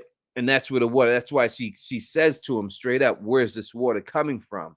And if you look at the little girl that was in that cage, you can look at her skin. It was pasty white, and it was also her skin, and her hair was wet. Yeah, So it looks like like it could be in the moisture. Emily, who is a member for 1 month, asks, "Did you see the old guy has a cut on his arm?" Yes, and that was the cut that sort of transmitted through into Boyd. He cut Boyd, and then he sort of blood brothered him. But is it blood brothered him? Could Boyd do it to somebody else? Maybe, especially if it ends up being a good thing. Could it be something he could pass along? Yeah, could he give if it's a good thing, could he just start giving out worms to everybody? Yeah, is this gonna be a worm thing? Is this gonna be a It's just symbiote like from Star Oprah Trek? Winfrey. You got a worm. Now you got a You got a worm. worm. Now you You got got a a worm. worm. You got a worm. It's like he's Everyone's giving got a out talismans. Can he give out worms to people? That Is it that easily transferred? maybe season 1 is talisman, season 2 is the worms. The So first- Julie comes out and Jim's alive, and he gets they apparently the problem that was happening in the last episode where everyone has to move the house in a certain way isn't an issue as they all start to move shit to save Jim.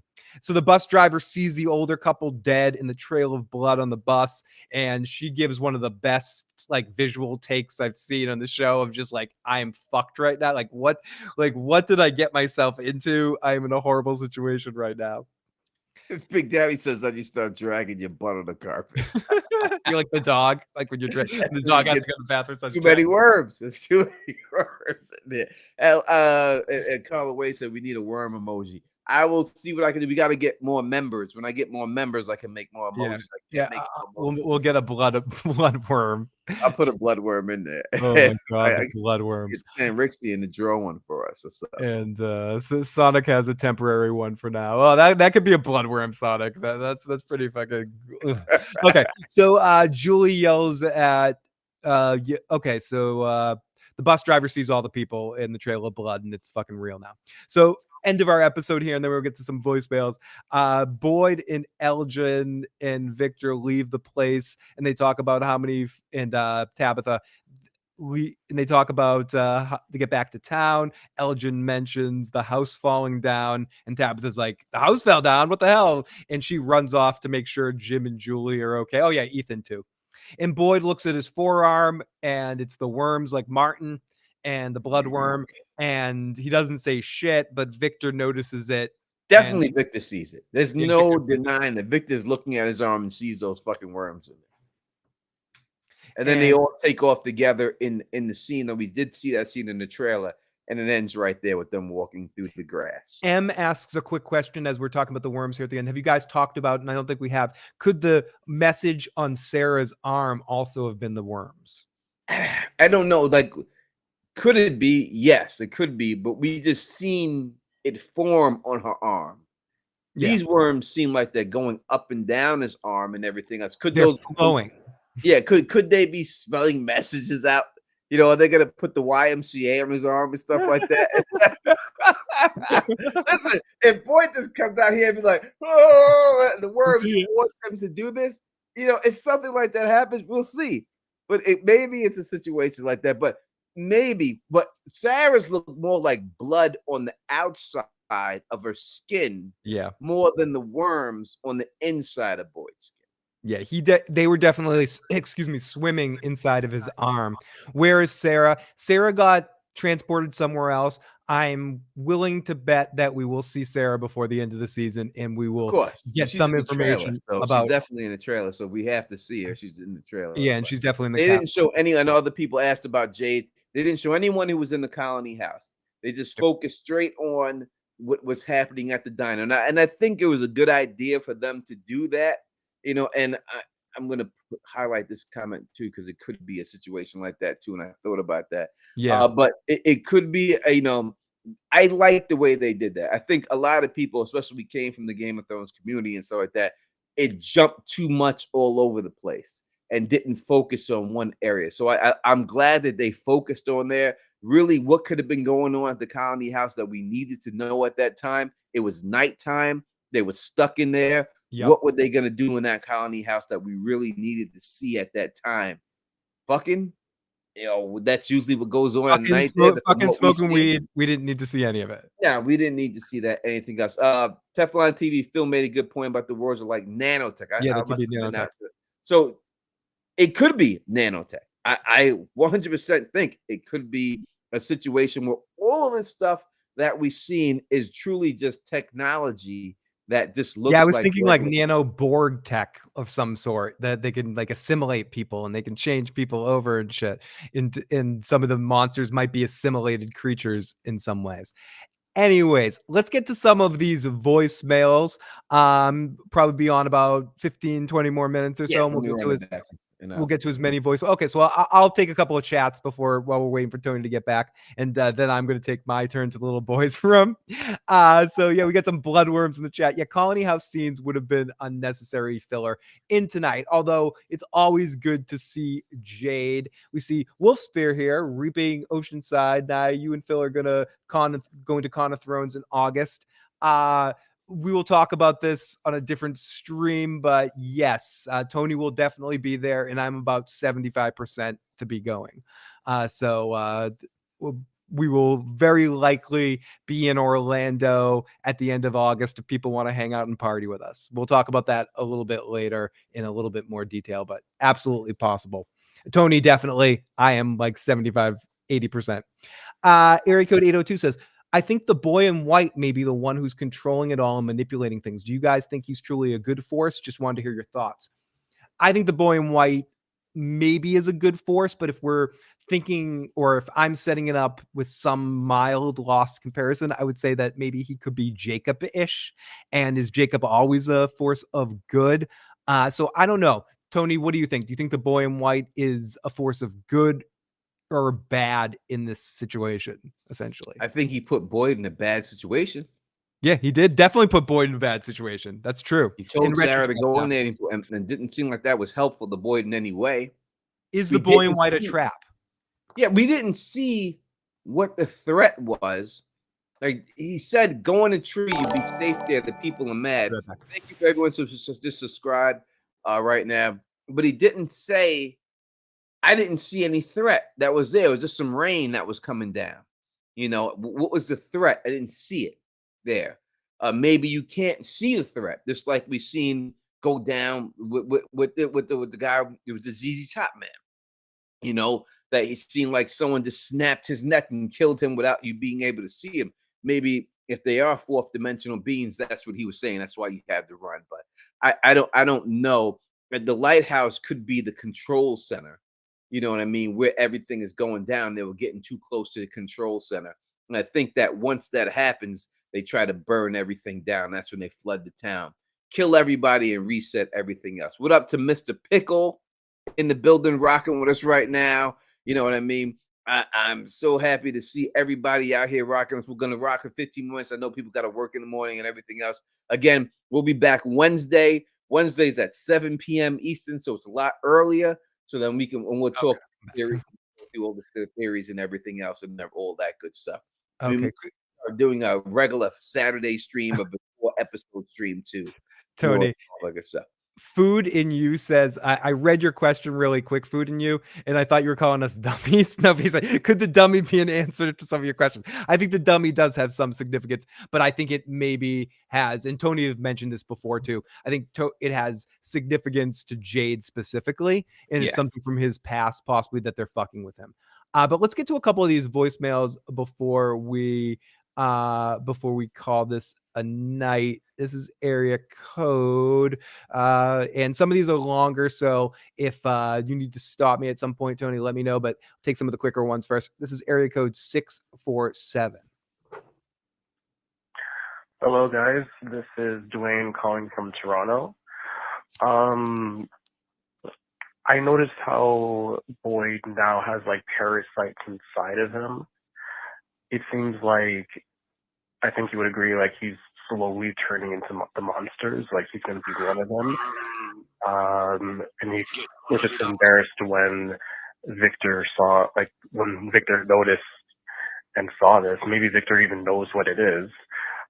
Do you feel like Victor's his only hope of like turning back to normal? Maybe Victor knows like the cure, or maybe the boy in white will help him. What did you guys think about like? What do you guys think will happen to Boyd? Thank you. I think Boyd survives to the end of the series. And I don't know, is Victor the answer to helping Boyd, or does he just know what Boyd's going through right now and he's scared of these worms, Tony? What do you think? I think that, I don't know if he even knows what it is. He just sees it. So it's a little bit of distance. He just sees what's going on. I think Boyd, I think that this is Harold's show. The show is based around Harold. He's on every poster. So I can't see anything truly happening unless they pull a Vikings situation where they're going to take out the main character and let, but I just don't think this show works without him. So I can't see anything happening to him bad. I think, he might be turning to a monster, but they might have to find a cure for him. Yeah. Before he turns. He's surviving the entire season in my mind. I mean, the boat means something. You know what I mean? I said the flood's gonna happen. He always wanted the boat. The boat he may get in the end, maybe the boat that he sails everybody out of this place with. Exactly. And Walt's gonna be on that boat. Area code, not the voice at 916. Hello, this is the voice at 916. Hello, Tony. Hello, Phil. I know you guys tried to have our guests on, and it's okay. We're still good. I have a couple of comments and some questions. First of all, it's completely understandable that the people on the bus would be freaked out when Donna pulled a gun, or even just what she's telling them about the monsters. Any normal person would think that's absolutely crazy, especially these days. And then when the gun is pulled, or the shotgun, that just really took it over the edge. So it's completely understandable why they would respond the way they responded. And also when the monsters came out, they moved so slow, which makes them, even more menacing and scary. Agreed. And I know that that's a part of it. It's the fear that they're feeding on. I agree with you, Phil, on that statement. It's the fear. And also, before this episode, we always tended, or at least I did, always tended to look at the faraway trees as something that would be helpful and positive for people who are stuck out there. And when the boy in white had said, go into this tree. But what we found out in this episode, that's not always the case. Yep. Because not only will it transport you to another location, but it'll also transport you to another time. So, you really have no way of knowing, which we didn't already, but that just makes it even more frightening when you don't know if it's a good thing, a bad thing, or whatever. And my last thing is the question. Have we really found out that there is a mole? Has that been confirmed? I don't remember seeing or hearing anything about the definite that there is definitely a mole. But at any rate, thank you, gentlemen. As always, perfect live stream, and it's always exciting to be a part of it. Bye-bye. Thank you for getting your voice in. I don't think it's been confirmed. I think there's been some reports within posts that the creator said there was, but no, I don't think there's any confirmation that there actually is a mole. But thank you so much as always. Area code of 916. We're going to get to as many voicemails as we can in the next about probably 5-10 minutes, or when Tony and I finish our next drinks. But keep them coming. And if we don't get to your voicemail tonight, we will play it on Wednesday night. Guarantee we'll play it on Wednesday. Area code 305. Hey guys, it's Mika Lee from Key Largo. I just wanted to say I'm so happy. Calling from Key Largo? Is that Key Largo? Oh wow! I always wanted to go to Key Largo. Can we come visit? Let's go. Let's do the Teflon Con and issues.com both together at that same place. Let me before we get this.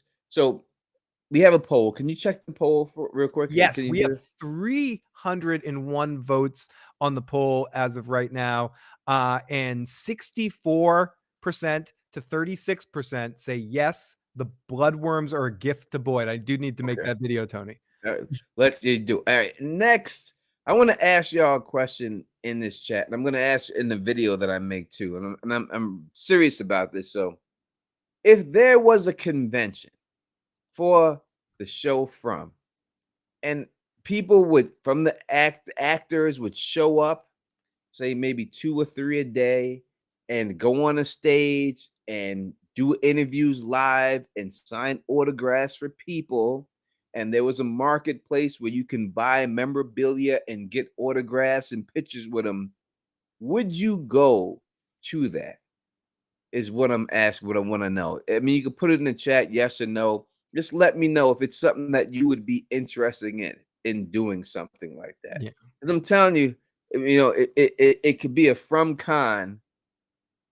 It could be made. I could probably pull it off. I might be able to Let's pull figure it this out. My vote's yes, but let's get the area code 305's message. Tony, I'm voting yes. It's Mika Lee from Key Largo.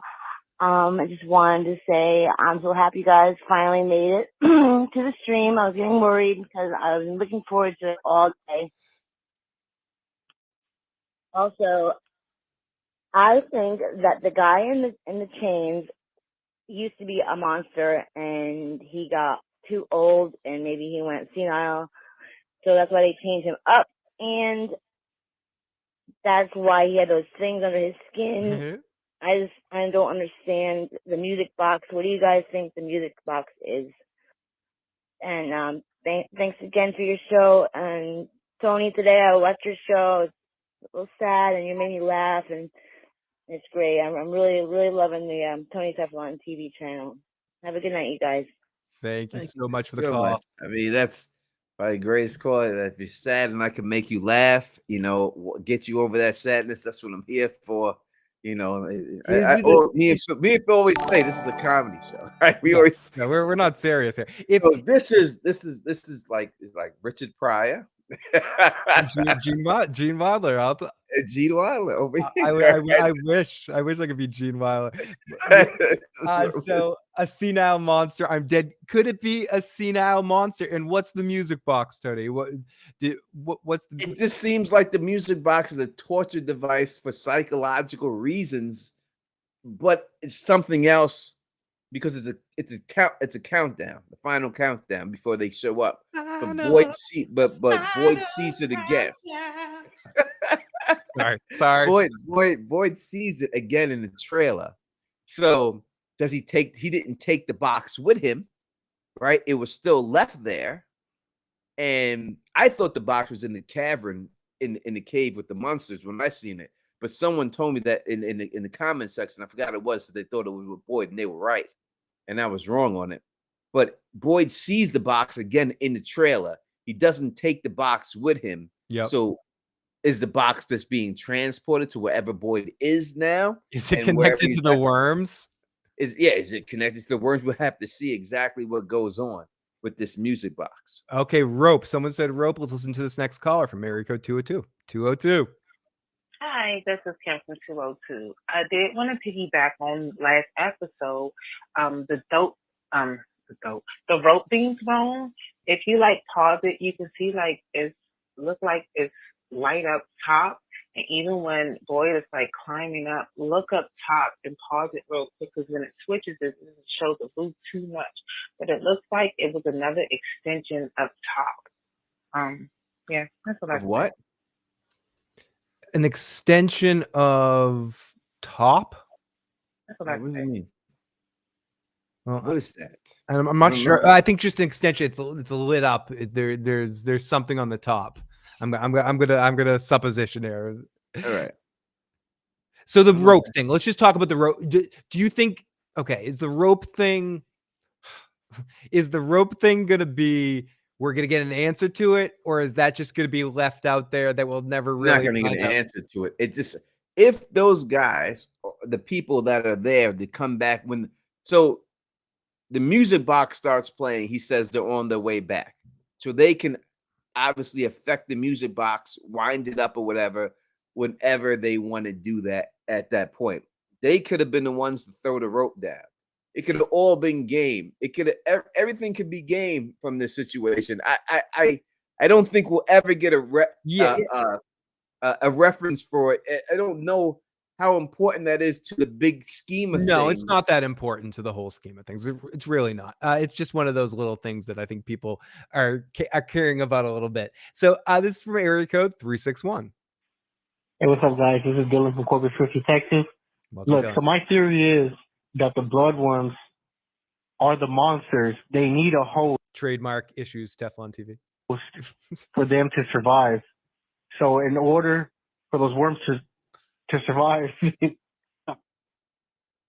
You got cut off there, unfortunately, though. But I think the monsters need a host for them to survive. So in order for the worms to survive, they have to feed off someone, and they're feeding off Boyd right now. So I'm gonna think that's It where could you're be going. some alien worms. You heard me say it. I ain't lying to y'all. Don't think you think I wasn't gonna bring up aliens in this thing. I know This it's the could be- first alien. I told you before that this was some type of. They could have some type of alien technology, and they're experimenting on people with the whole situation. You don't know what it is. This listen. You heard him, bruh me, Yambo, bruh me. Listen, I'm saying it's quite possible it could be some. Listen, an alien could just be a fungus from another planet. It could just be some DNA from another planet. It could be something that they found from another planet and they're putting it inside human beings to test it. Right? So we don't know exactly. That's not something from this planet. Those worms aren't from Earth. No, they look Star Trek-y. They look like something because I've never seen a worm that can go inside somebody's arm and make it look like that. That's nothing from this planet that we've ever seen. And if it was high-end future nanotech. It That's could what I was be saying that. earlier. It definitely could be some nanotech without a shadow of a doubt. It 100% could be. But that. it's not of the modern time where this is necessarily set. So we'll take a couple more calls, and I'm not answering for Tony when he's ready to wrap up, but I know he has. No, I gotta work. He actually has to work in the morning. So area code 334. Hey, this is Selena. Everybody the whole episode, I was just yelling at everybody the whole episode. I was just pure irritated. And yeah, that's all I had to say.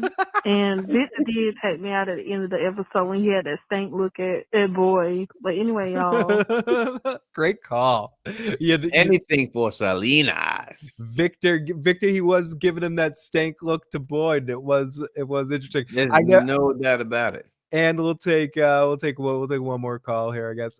Area code 773. Yeah, what's up, suspects? 773, this is Jay. Check it out.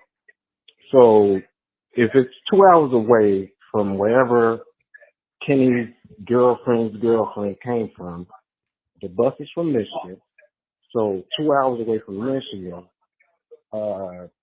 that you're talking the Midwest or Canada, I believe. That's probably where the portal is that takes you somewhere else. But it's obvious if the bus is from, I think it's Michigan, that's where it's 2 hours away from. So what's your thoughts on that? Thanks. Appreciate you. I love what y'all doing. Thank you for Carl for becoming a member. I will say this. So it's not there. I appreciate the call and understand why you would think that. It's 2 hours away from there. Father Cartry also didn't come from there, and he said he was 2 hours. It took him 2 hours, and he got there. So we have to assume that if Father Cartry said that, and she's saying his girlfriend saying that anywhere you travel 2 hours is where you get to, and that's it. Yeah. I believe they're in Abbeville, South Carolina, because the newspaper, we blew it up that Victor drew the picture on, and we blew the picture up, and they probably didn't expect us to do this, but if you read the newspaper, it says that all the stuff is happening in Abbeville, South Carolina. So if that's the newspaper he's drawing the pictures on, We have to assume that was there already, and it's a local newspaper. So that's why I said I think Abbeville is like 900 and something miles. It would have took them over 24 hours to get there. So the only thing that explains how all these people can end up at the same spot, it is a wormhole. Yeah. That somehow they're going through a wormhole, whether it's this tree is a faraway tree laying on the ground, and it's truly a wormhole that's bringing them all in. It's something like that that's bringing people in there to this spot where they want them to be. And it also occurs to me even more so than we thought before with Christie's girlfriend showing up, that they're picking who they're bringing there. There's some sort of, they brought her there they didn't just randomly bring someone that knows somebody. And it's to fuck with Kenny. It's really, I mean, that's no doubt about it. It's that was there. Kenny was about to get it. Yep. Let's look at it. She was like, she said specifically in the last episode, I don't know if I want to find my girlfriend. She said, I don't know if I want to travel to Iceland or wherever with the most amazing man I ever met, or I want to know if the woman I love waited for me. Yep. And then the bus shows up with this chick on it. Yep. That's not a coincidence. And she went to the police and she was waiting for her, and it's not a coincidence. They did that purposely to bring that girl there to make conflict. Yep. You know what I mean? And that's what's going on here. This is people are just being tested. It's a test for something. They're running tests on these people for something like that. But I'm telling you, Kenny has a good chance of breaking bad. And you know what I mean? And that's it. Ray, I talked about this on my video. Ray, thank you for the super chat. I would just say, he says thoughts on the song. He's asking about the song. Who's by Fire played in the diner. If you watch my video, I'll go. I at the end of the video, I do my theories. I go through the whole thing about the song, exactly the facts about the song. But the number one thing I'll say about the song is that it is a Hebrew, it is a Jewish prayer, right? And that's what it's from. That's what it's taken from. So go to my video and I explain it a little bit better, but that's where it's from. All right, we got to bounce up out of here. I gotta go to work in the morning. It's 1 o'clock in the morning. Thank you all for rocking with us. As always, we'll be back Wednesday with a theory stream. So everyone come back and we're gonna go through every theory that you got. If you have one, bring it out there. I have one. Phil has one. We'll talk about all the theories, and then we'll try to do something on Saturday. And then Sunday we'll be here and we'll have Victor, the actor who plays Victor Scott McCoy. He'll be here rocking with us. That's a done deal. It's guaranteed. He's in New York. I ain't gonna tell you where he lives, but he's in New York. We already talked about it. It's gonna be done. So we're gonna have a good time. We will have him at some point during the weekend for sure. 100%. Yeah, there's guarantee it's gonna go down. All right. And so hope to see you all on Wednesday. Yep. And if we have 5 voicemails left and 6 text messages, we will get to all of those on Wednesday night for sure. So make sure if you didn't hear your voice on tonight's show and you left a voicemail, make sure you check on Wednesday night at around around 7:15 p.m., something like that. And check 7 p.m. on Wednesday. 7 p.m. Cool. All right. If you like the way I do this, please thumbs up this, spread this across the realm, and of course, subscribe. And until next time, you know who it is. This is the show for the fans, by the fans. And y'all made this happen. Peace.